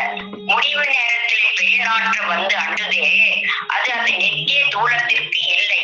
அது நீ பெற வேண்டுமானால் ஒரு சத்திய நிஜமான பிரம்மனிஷ்டரின் அன்பு வந்து உன் பேரில் தாக்கும்படியாக நீ செய்து கொள்ள வேண்டும். அதை விட்டு என்ன தவமா செய்து கிழித்து விடுவாய். ஒரு நொடி நேரம் நீ தவத்தில் நிற்பாயா? ஒரு மூச்சு உனக்கு நிற்குமா? நீ 300 நாள் பரிசீலனை செய்தாலும் பிரம்மனிஷ்டர்கள் தங்கள் இஷ்டப்படி மூச்சை நிறுத்துவார்களே. நீ ஒரு மூச்சை நிறுத்தினால் அடுத்த மூச்சு கிழத்திருமை தவிர்த்து தண்ணீர் பிடித்து இழுப்பது போல இருக்குமே.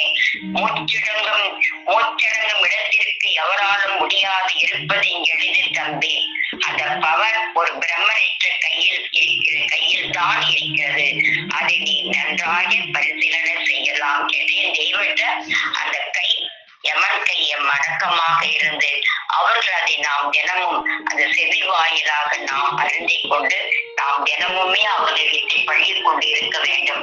அதுக்குதான் தெய்வம் அவர்கள் ஜீவனுக்கு மெய்வுணர்ச்சி தைப்பது காது வழியாகத்தான்.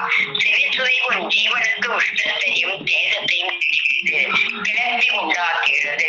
செவிக்கு உணவு அருந்தவன் யோகத்தில் ஆழ்வான், வாய்க்கு உணவு அருந்தவன் பாவத்தில் துக்கத்தில் ஆழ்வான். செவிக்கு உணவு அருந்தது என்பது ஞான சைதன்ய வார்த்தைகளை உள்ளம் சம்மதிக்க செவி மறுப்பது. யோகத்தை பிடித்து செய்வேசனாக்கும் செயலை உன்னை வெளித்தாட்டுவது என்று நமது குலதெய்வம் பிரம்ம பிரகாச மெய்வழிச்சாலை ஆண்டவர்கள் திருவாய் மலர்ந்து அருளி உள்ளார்கள். ஜாதிகளின் கர்த்தாவே, சபையில் உள்ளோர் அனைவருக்கும் நமஸ்காரம். ஜீவ சகோதரர் சாலை கதிரவன் அண்ணா அவர்கள். கோடிக்கால மக்கள் திருமூல சர்வ மூல மந்திர நிரூபிக மகான்மீராகிய யுவான் சாலை ஆண்டவர்களே இன்னைக்கு அதிசயங்களும் தேவ ரகசியங்களும் இந்த தலைப்புல பேச வேண்டிய தெய்வத்தோட அனுமதி கேட்டு அக்கா தேவ ரகசியங்கள் நிறையவே சொன்னாங்க. தூள தேகம், ஜீவ தேகம், காரண தேகம், மகா காரண தேகம், எல்லா ரகசியமே நிறையவே சொல்லிட்டாங்க. நினைவென்ன என்ன, சுக்கும் தேகம், அறிவு தேகம், பிரணவ தேகம், பிரம்மம், பிரணவம், எல்லா ரகசியங்களும் தேவ ரகசியங்களும் அக்கா இன்னைக்கு சொன்னாங்க, அருமையா சொன்னாங்க. இந்த 2 வரி தெய்வ வாக்கியத்துல இவங்க எப்படி பேச போறாங்க அப்படின்னு நினைச்சிட்டு இருந்தோம். அதிசய விஷயமான வாக்கியங்களும் தேவ ரகசியங்களையும் அந்த 2 வரி வாக்கியத்துல இருந்து வேதத்துல இருந்து அருமையா அக்கா பேசியிருந்தாங்க. இப்போ அறிவுரை பாடத்துல ஆதிமை உதவி சொன்ன வேந்தத்துல தேவரகசியம் தேடு உன்னுடம்புள் தேவரகசியம் தேர்ந்தனன் நெறியோ தேவர்கள் என்று திருமறை தீர்வு அப்படின்னு பாடி வச்சிருக்காங்க. இந்த தேவ ரகசியம் நிறைய இப்போ ரகசியங்கள் 24,000 ரகசியம் சொல்றாங்க. தெய்வம் தூளத்துல 12,000 ரகசியம். அப்ப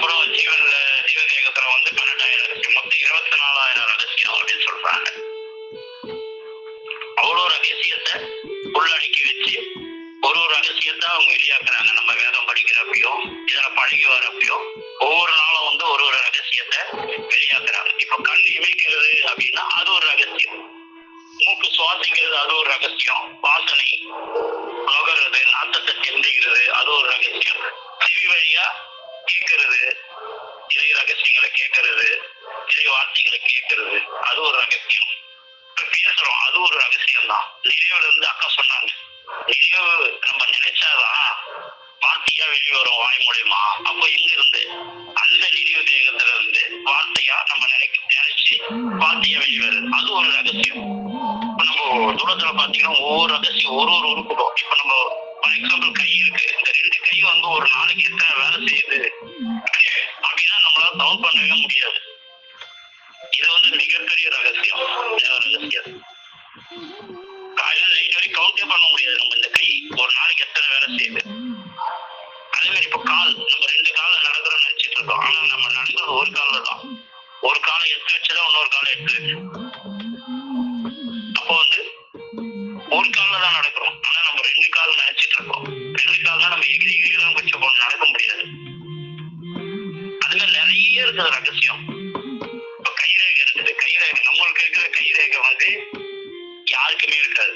ஒருத்தருக்கு இருக்கிற கைரேகை யாருக்குமே இருக்கு. அதே மாதிரி அந்த உதட்டு ரேகை வந்து ஒருத்தருக்கு அந்த உதட்டு ரேகை வந்து இன்னொருத்தருக்கு இருக்காது. அதே மாதிரி கண்ணுல தண்ணி வருது ஒரு ரகசியம். அது மாதிரி வந்து நிறைய ரகசியம் இருக்கு. நம்ம தூரத்திலேயே 12,000 ரகசியம், ஜீவரேகத்துல பரப்பட்ட ரகசியம் இருக்கு, 24,000 ரகசியம் இருக்கு.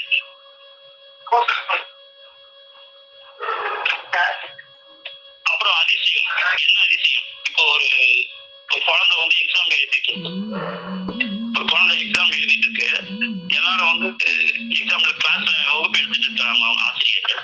இப்போ உலக அதிசயத்துல எழுதுங்க அப்படின்றாங்க. இப்ப எல்லாம் எழுதுறாங்க, தாஜ்மஹால் அதிசயம், பைசா நகர கோபுரம், அது மாதிரி உலகத்துல இருக்கிற அதிசயம் எல்லாம் எழுதிட்டே இருக்காங்க. ஒரு பாப்பா மட்டும் நம்ம உடம்பு உயிரை பத்தி தொடு உணர்வு, தொடு அறிவு, வாய் அறிவு, செவி அறிவு, இந்த அறிவுலாம் 6 அறிவை பத்தி எழுதுறாங்க. இந்த உடம்பு உயிரை பத்தி ரகசியம் அப்படி. அப்ப அந்த ஆசிரியர் வந்து கேட்கிறாங்க, இனாம எழுதி வச்சிருக்க ரகசியம். அப்ப அவங்களுக்கு ஆச்சரியமாகுது, இவ்வளவு அறிவு, 6 அறிவு இருக்கா நம்மளுக்கு. உணர்வு அறிவு, தொடு அறிவு, வாய் அறிவு, சுவை அறிவு, மூக்கறிவு, செவி அறிவு சொல்லிட்டு இத்தனை அறிவு இருக்கா, இது ஒரு அதிசயமா இருக்கு அப்படின்னு சொல்லிட்டு ரொம்ப அதிசயமா இது பண்றாங்க. அல்லது நம்ம இந்த அண்டம், ஒரு அணுக்குள்ள இருந்து ஒரு அண்டத்தை உருவாக்குறாங்க, அண்டத்துக்குள்ள ஒரு அணுவை இது வைத்து படைக்கிறாங்க.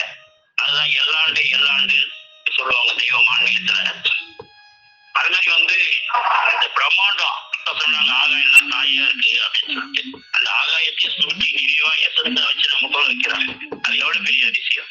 விண்மீன்கள், நிலவு, நட்சத்திரம், கிரகம், நவகிரகங்கள் எல்லாமே அதிசயம். பூமி, கடல், வானம் எல்லாமே அதிசயம். இந்த உடம்பு ஒரு அதிசயம், உயிர் ஒரு அதிசயம், உடம்புக்குள்ள எல்லா உறுப்புகளும் ஒரு அதிசயம் மாதிரி இந்த அண்டம் பேரண்டம் எல்லாமே அதிசயம். அதனாலதான் அண்டத்தில் உள்ளதே பிண்டம், பிண்டத்தில் உள்ளதே அண்டம் சொல்லிட்டு சொல்றாங்க. அதுக்காகதான் இந்த கனவை ஏற்படுத்துறாங்க. கனவு ஒரு அதிசயம், நம்மளுக்கு நினைவு ஒரு அதிசயம், மனம் ஒரு அதிசயம், அறிவு ஒரு அதிசயம். இந்த மனம் எப்படி, இந்த மனம் வந்தாதான் ஆசை வரும், ஆசைன்னு ஒண்ணு வந்தாதான் தேடல் வரும். மனசை வந்து அறிவுக்குள்ள கரைச்சாதான் அந்த அறிவை உணர முடியும், இறைவனை உணர முடியும். அது மாதிரி பல அதிசயங்கள் இருக்கு. அக்கா இன்னைக்கு உள்ள சொன்னது எல்லாமே தேவ ரகசியங்களும் அதிசயங்களும் பத்தி நிறைய சொன்னாங்க. நேற்று இதை பத்தி பேசணும் அப்படின்னு பிளான் பண்ணி வச்சிருந்தேன். அக்கா நிறைய சொல்லிட்டாங்க அந்த ரகசியங்களை பத்தி எல்லாம். எனக்கு ரொம்ப மகிழ்ச்சி, அதனால ரொம்ப சந்தோஷம்.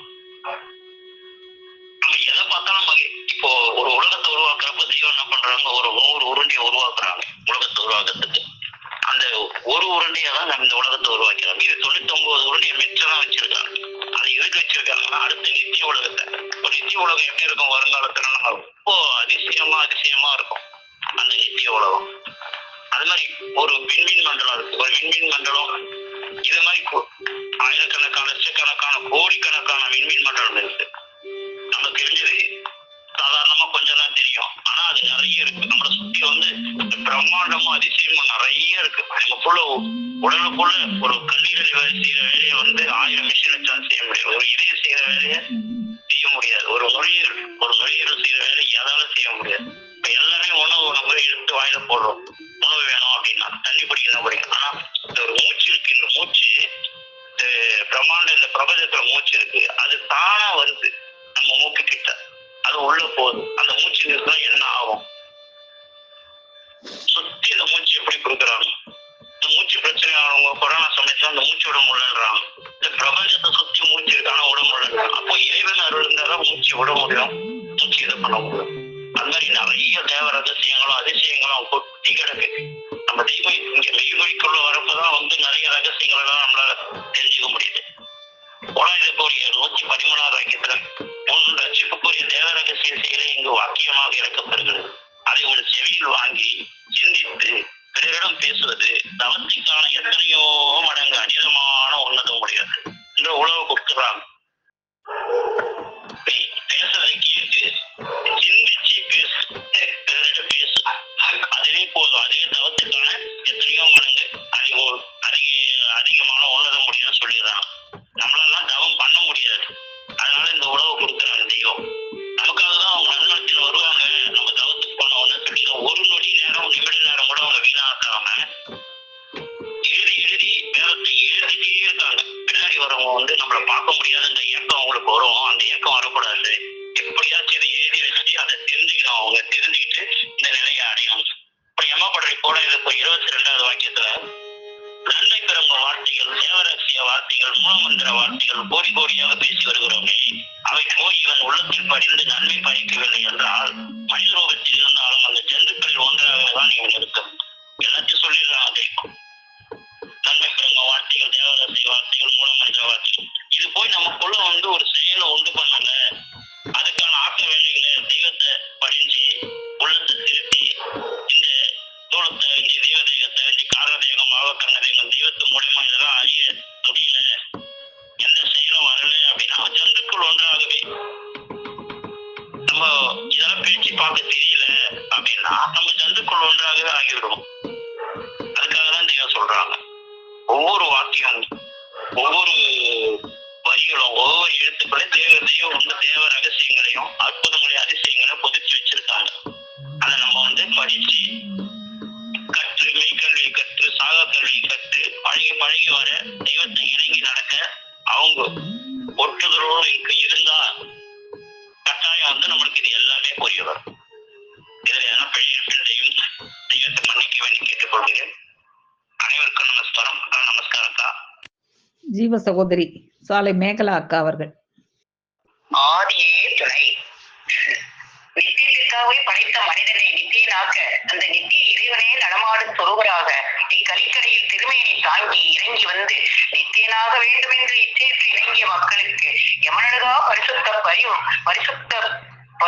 பரிசுபத வாழ்வழித்துக் கொண்டிருக்கும் தென்னாடுடைய சிவன், எந்நாட்டவருக்கும் இறைவர், நமது குல தெய்வம் பிரம்ம பிரகாசம் இவளிச்சாலை ஆண்டவர்கள் நம் பெருமான் அவர்களை போற்றி அவர்களுடைய திருவடிக்கு நமஸ்கரித்து சபைக்கு நமஸ்காரம் சொல்லி இன்னைக்கு நான் சபையில விளங்கி வச்சிருக்கேன். விளக்கிக்கமா இப்போ நம்ம இன்னைக்கு அப்புறம் சபையில அவங்க தாராதேவி கேட்ட அந்த வேதத்துல இருந்து அந்த வினாக்களுக்கு மக்கள் இன்னைக்கு அழகாக எடுத்து நமக்குலாம் விளக்கமா எடுத்து சொன்னாங்க. அதாவது 3 தேகம், தூள தேகம், ஜீவ தேகம், காரண தேகம் அப்படின்னு சொல்லி எடுத்து சொன்னாங்க. அப்போ ஜீவதேகம் முதல்ல இருக்கிறது தூள தேகம். தூள தேகம் அப்படிங்கிறது அந்த வார்த்தையில இருப்பது. அப்ப நம்ம இந்த தூளை எப்படி உண்டாதுன்னா அவருடைய காய்ச்சல், அதாவது நம்ம அனைவருமே நம்ம தகப்படத்தில் வெளிவந்த வித்தானது காம எண்ணமாகி அனல் பற்றி கிளம்பி கத்திய அது நேரம் காற்று ஒன்றாக வறுமொழியில் மண் தண்ணியையும் சேர்த்து தாயுடைய நிலத்தில் போய் விழுந்தது. இவ்வாறு 5 பூதங்களும் ஒன்று கூடியே எல்லா மனித தேகங்களும் உண்டாயின. இவ்வாறு வெறியினால் நாம் நகராய் பிறந்தோம். அழுக பிறப்பிலேயே அவலட்சணமாக ஒரு சவம் போல் வளர்ந்தோம். பிறகு வளர்ந்து அறிவுடைய ஒரு உச்சத்திற்கு வந்தோம். வேதங்களை ஆராயும் சக்தியும் பெற்றோம். ஆனால் நாம் குடியிருக்கும் இந்த வீடோ அனித்தியமாக இருக்கிறது. அதை திருத்தி மாற்ற வேண்டும். திருத்தி மாற்றணும்னா என்ன செய்யணும் அப்படின்னா நம்ம தூள வாழ்க்கையை துச்சமா ஏறி நம்ம அந்த ஜீவ வாழ்க்கையை திறம்பட வாழணும். அப்ப ஜீவ தேகத்தை திறம்பட வாழணும் அப்படின்னா நம்மளுக்கு அறிவாகி ஆசாருடைய துணை வேண்டும். அப்போ அவங்க நம்மளுடைய ஆசாருடைய துணையோட நம்ம அந்த ஜீவ தேகத்துல அந்த நித்திய தேகத்துல குடியேறணும் அப்படின்னா நம்மளுடைய அந்த ஆசாருடைய திருவடியை வணங்கி அவங்களுடைய அந்த அவங்கள்ட்ட இருந்து நம்ம பிரம்ம வித்தை இறைவனை காண்பதா பிரம்ம வித்தை அறிவதா அப்படின்னு அந்த வெறும் சத்தத்தோடு இருக்கக்கூடிய அந்த தூளத்தையே இருக்காம நமது ஆசானுடைய அறிவுரையின்படி நடந்து அவங்களுடைய இரக்கம் நம்ம படும்படியாக நம்ம தெரிந்து அவங்களுடைய அருகிரகத்தினால நம்ம வந்து அந்த ஜீவதேகத்துக்குள் இந்த தூளம் இருக்கும் போதே நுழைந்து கொள்ள வேண்டும். அப்போ அந்த ஜீவதேகத்தில் நுழையிடும். அப்ப அந்த ஜீவதேகம் வந்து எப்படின்னா நினைவாகிய நமக்கு வந்து அந்த நினைவாகிய அந்த ஆகாயம், அதாவது நினைவுக்கு நமக்கு அந்த ஆகாயம் வந்து நினைவாக இருக்குது. அந்த நினைவான ஆகாயத்துலதான் சொர்க்கலோகம் கட்டப்படுகிறது. அப்ப அந்த நினைவு தான் நமக்கு நம்மளுக்கு வந்து அந்த அறிவாக இருக்குது. அப்ப அந்த அறிவு வந்து மறதியிட்ட நிலைக்கு தான் நம்ம நினைவுன்னு சொல்றோம். அந்த நினைவு வந்து பரிசுத்த நிலையில இருக்குது. எப்படி வந்து இந்த ஆகாயத்துல வந்து சந்திரன் சூரியன் முதலிய எல்லா அந்த சராசரங்களையும் அந்த ஆகாயம் சார்ந்துகிறவோ அது போல நினைவாய் வந்து அவர்கள் எப்படி இருக்குன்னா எத்தனை சொடியமாக சுருட்டி மடக்கி திரட்டி வைக்கப்பட்டிருக்கிறது. அதைத்தான் வஸ்து என்றும் பிரம்மம் என்றும் பிரணவம் என்றும் வேதங்களில் சொல்லப்படுகிறது. அதைத்தான் கைப்பண்டாக வைத்து ஆளுகிறவர்களே ஒன்னாகான். அப்போ நம்முடைய தெய்வம் நம்முடைய அறிவாகிய ஆசான் தான் நமக்கு வந்து அந்த நினைவாகிய அந்த நினைவாக நமக்குள்ள இருக்கிறாங்க. அப்போ அந்த சொர்க்கத்துல அதை வந்து நம்ம நினைவுக்கு நன்மைகள் தான் நமக்கு சொர்க்கம். இல்லை தீமையா இருந்துச்சுன்னா எப்பயுமே நம்மளுக்கு நரகம் தான் அப்படிங்கிறத நினைத்து நம்ம என்றைக்குமே நம்மளுடைய நினைவு எப்பயுமே பரிசுத்த நினைவாக இருக்கும்போதுதான் நம்ம ஆசானுடைய எண்ணத்துக்கு நேராக நம்முடைய செயல் இருக்கும். அப்பதான் நம்ம ஆசானுடைய அந்த வாக்கில நுழைய முடியும். அப்படி நுழையும் போதுதான் அவங்க வந்து நமக்கு அந்த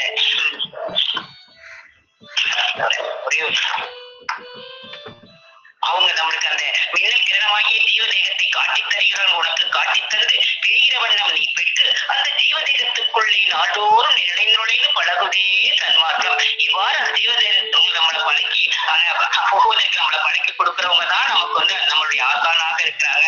அவங்கதான் நம்மளுக்கு அந்த சூட்சமத்தை கற்றுத்தரக்கூடிய ஜீவ பண்டிதராக இருக்கிறாங்க. இவ்வாறு நம்ம ஜீவதேகத்தில் நுழைவதற்கு நமக்கு அந்த அனுகிரகம் அந்த நம்மளுடைய ஆசானவங்களுடைய அனுகிரகத்தின் மூலமாக நம்ம ஜீவதேகத்தில் நுழைய முடியும். அப்ப ஜீவ பண்டிதராக இருக்கக்கூடியவங்க நம்மளுடைய ஆசானாக தான் இருக்கிறாங்க. அப்புறம் அடுத்து ஜீவதேகத்துக்கு அப்புறம் உள்ளது வந்து காரண தேகம். அப்புறம் காரண தேகம் எங்க இருக்குது அப்படின்னா ஜீவதேகத்துக்கு அடுத்து இருக்குது. அந்த காரண தேகத்தை வந்து இந்த தூள தேகத்துல இருந்து நம்ம அறிய முடியாது.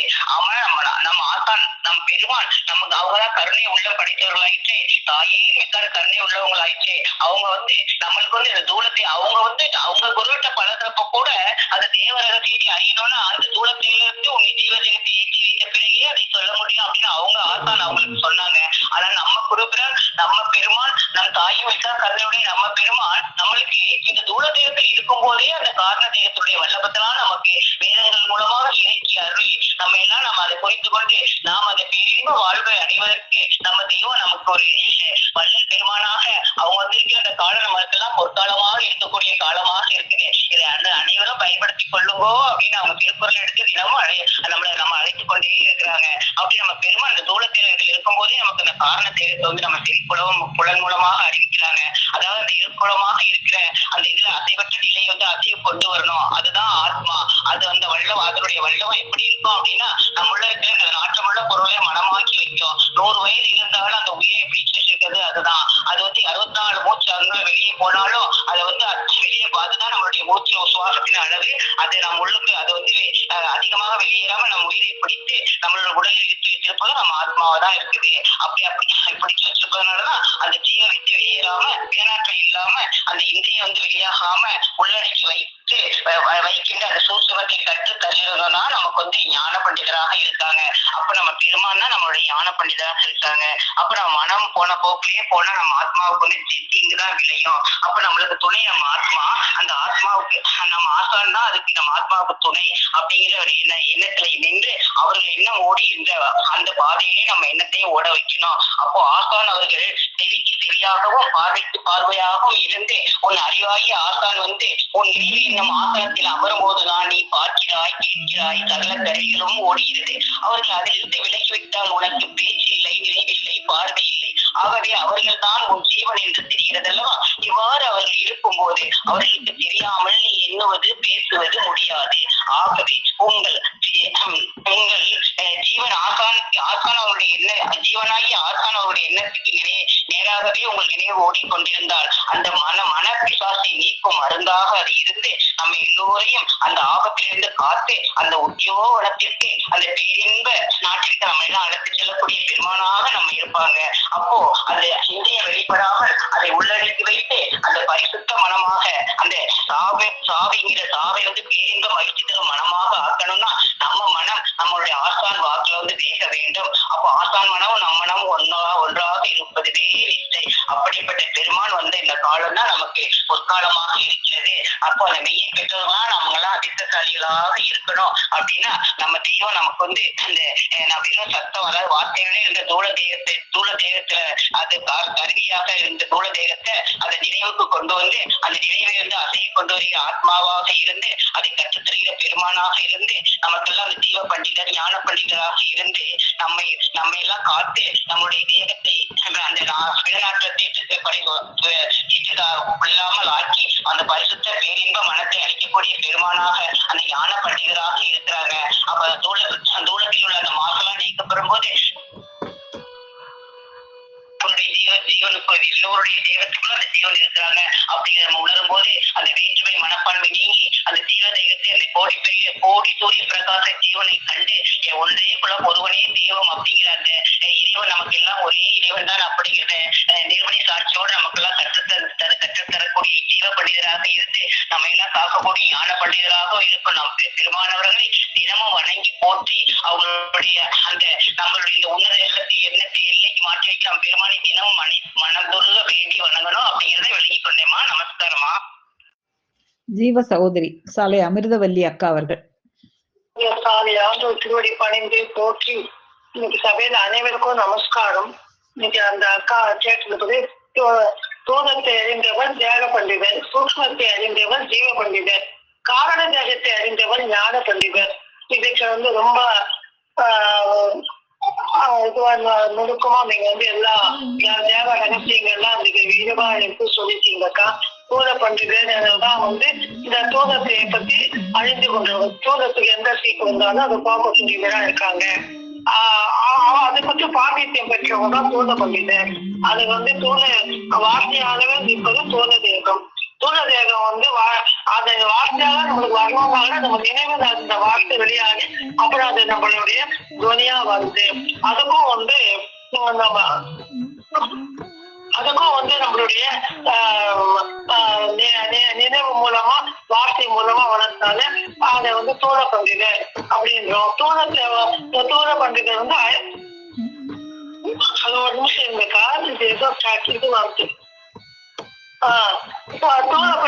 இந்த தூள தேகம் ஐம்பூதங்களா கட்டப்பட்டிருக்கு.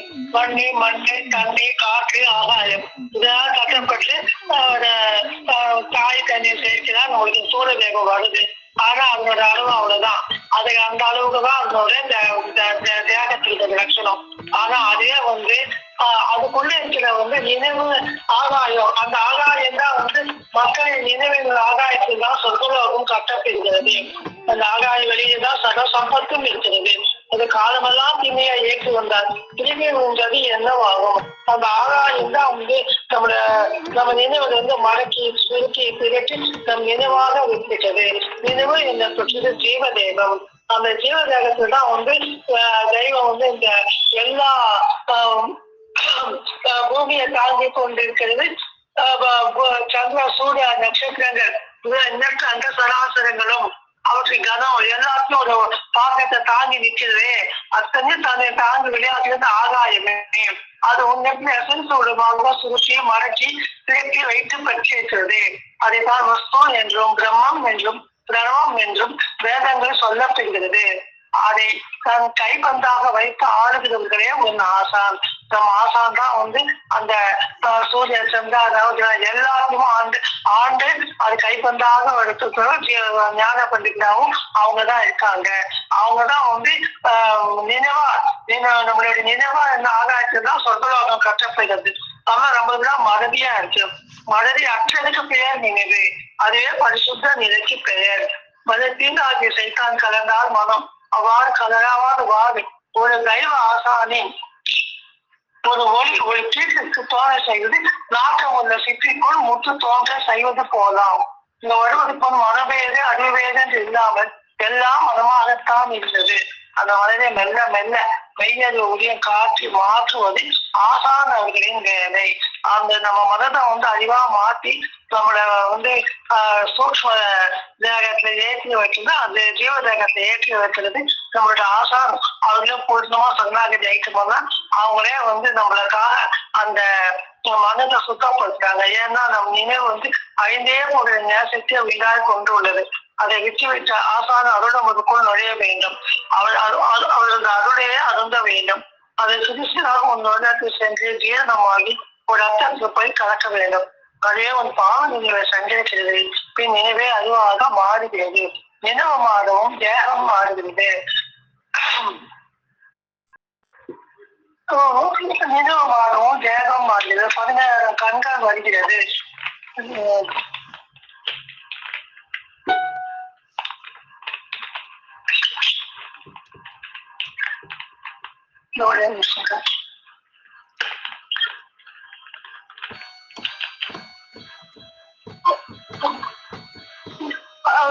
ஞானத்துக்கு எவ்வளவாக மனம் உருமாறுகிறது.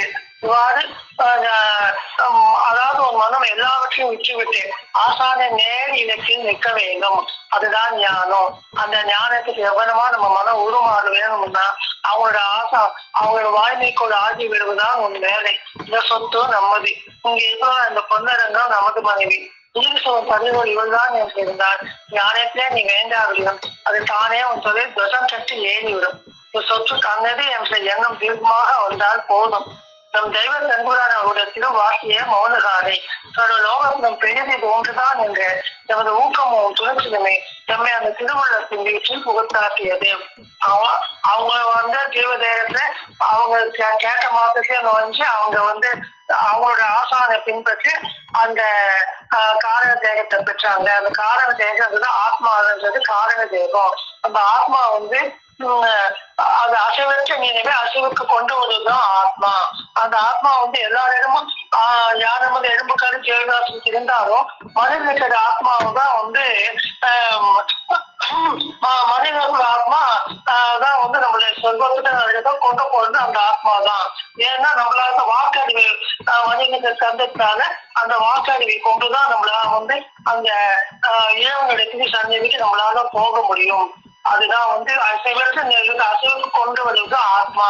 ஒருவன் வீடோடு இருந்த அவன் உடலின் நாசத்துக்கு விடாமல் பிரித்து வைத்துக் கொண்டிருக்கிறது அந்த ஆத்மா தான்.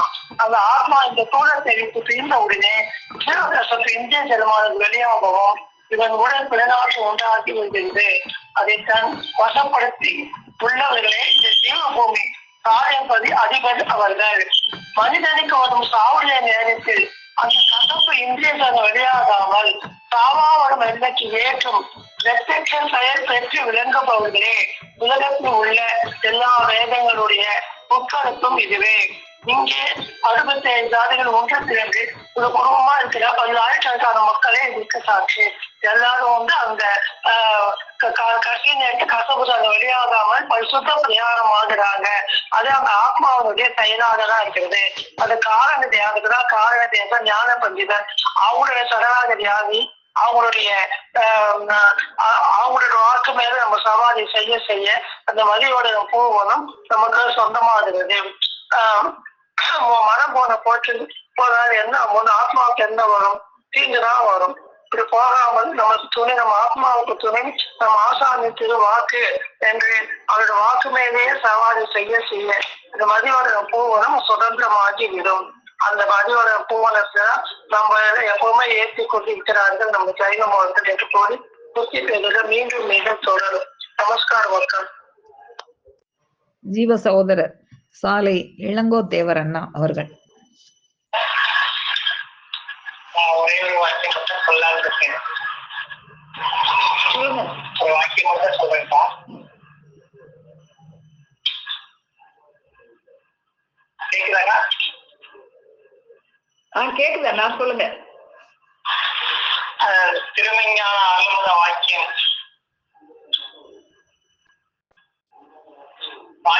எண் 270. புலன் என்பது உன் நினைவு, பொறி என்பது அறிவு. புலன் வழி செல்லாமல் பொறி வழி செல்லுதல் வேண்டும். புலன் வழி பற்றி ஓடி போக்கிய உன் வயதை எல்லாம் நலன் தர மீட்டு தருபவர்கள் யார்? அது நாம் தான். வார்த்தை தான் எல்லாவற்றையும் கொண்டு வந்து தருகிறது. விளைவு உன் செயலை வைத்துதான். உன் கருவி குலங்களை போலவேதான் எமக்கும். எமக்கு மட்டும் தெய்வம் வந்து திருக்கரத்தை காட்டி ஏன் இப்படி விளைந்தது? எம் செயல்தான். நீ படித்து பேசுகிறாய், நாம் பழகியதை பேசுகிறோம். இது எப்படி போல என்றால், நீ சமையல் செய்வது எப்படி என்று புத்தகத்தில் படித்து விட்டு வந்து சமையல் செய்வதற்கும், உன் மனைவி பழக்கத்தில் சமையல் செய்வதற்கும் உள்ள வித்தியாசம் எவ்வளவு இருக்குமோ அவ்வளவு வித்தியாசம் நீ பேசுவதற்கும் நாம் பேசுவதற்கும் இருக்கும். அரிசிக்கோள் காய்ச்சுவதற்கு சட்டியை இப்படி வைத்தாய், அது சரி. கம்பங்கோல் காய்ச்சுவதற்கு சட்டியை எப்படி வைப்பாய் என்று கேட்டால் விழிப்பாய். அதாவது அந்த நினைவு, அந்த ஜீவதேகம், சாமதேகம், சுஷ்மதேகம், அந்த புலன் பொறி பற்றி நமஸ்காரம். ஜீவ சகோதரர் சாலை சிவகுமார் அவர்கள்.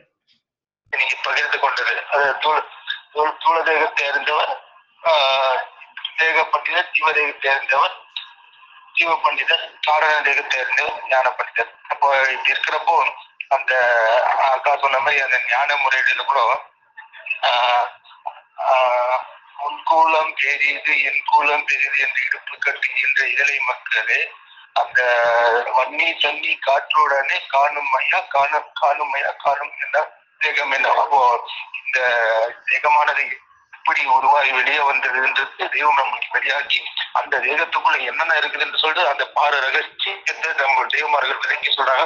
அந்த நினைவு என்னும் ஆகாயத்துலாம் சர்வ சம்பத்து இருக்குது. அப்போ அந்த நினைவை நம்ம தீங்குபடுத்தாத அந்த அந்த அந்த நினைவுக்குள்ள நம்ம எப்படி நம்ம சுத்தம் வச்சுக்கணும்னா ஆண்டவருடைய அருளுக்குள் நுழைய வேண்டியது. அது ஒன்றுதான் நம்முடைய செய்யக்கூடிய ஒரு வேலையா இருக்குதுன்றது இன்னைக்கு தெரிஞ்சுக்கிட்டாங்க. அப்போ அந்த நினைவை எப்படி பரிசுத்தமா இருக்கணும்னா அந்த தெய்வத்தோட திருவாக்கியங்கள் நம்ம தினந்தோட கேட்க அந்த நினைவானது மாற தேகம் மாறுன்றது இன்னைக்கு தெரிஞ்சுட்டாங்க.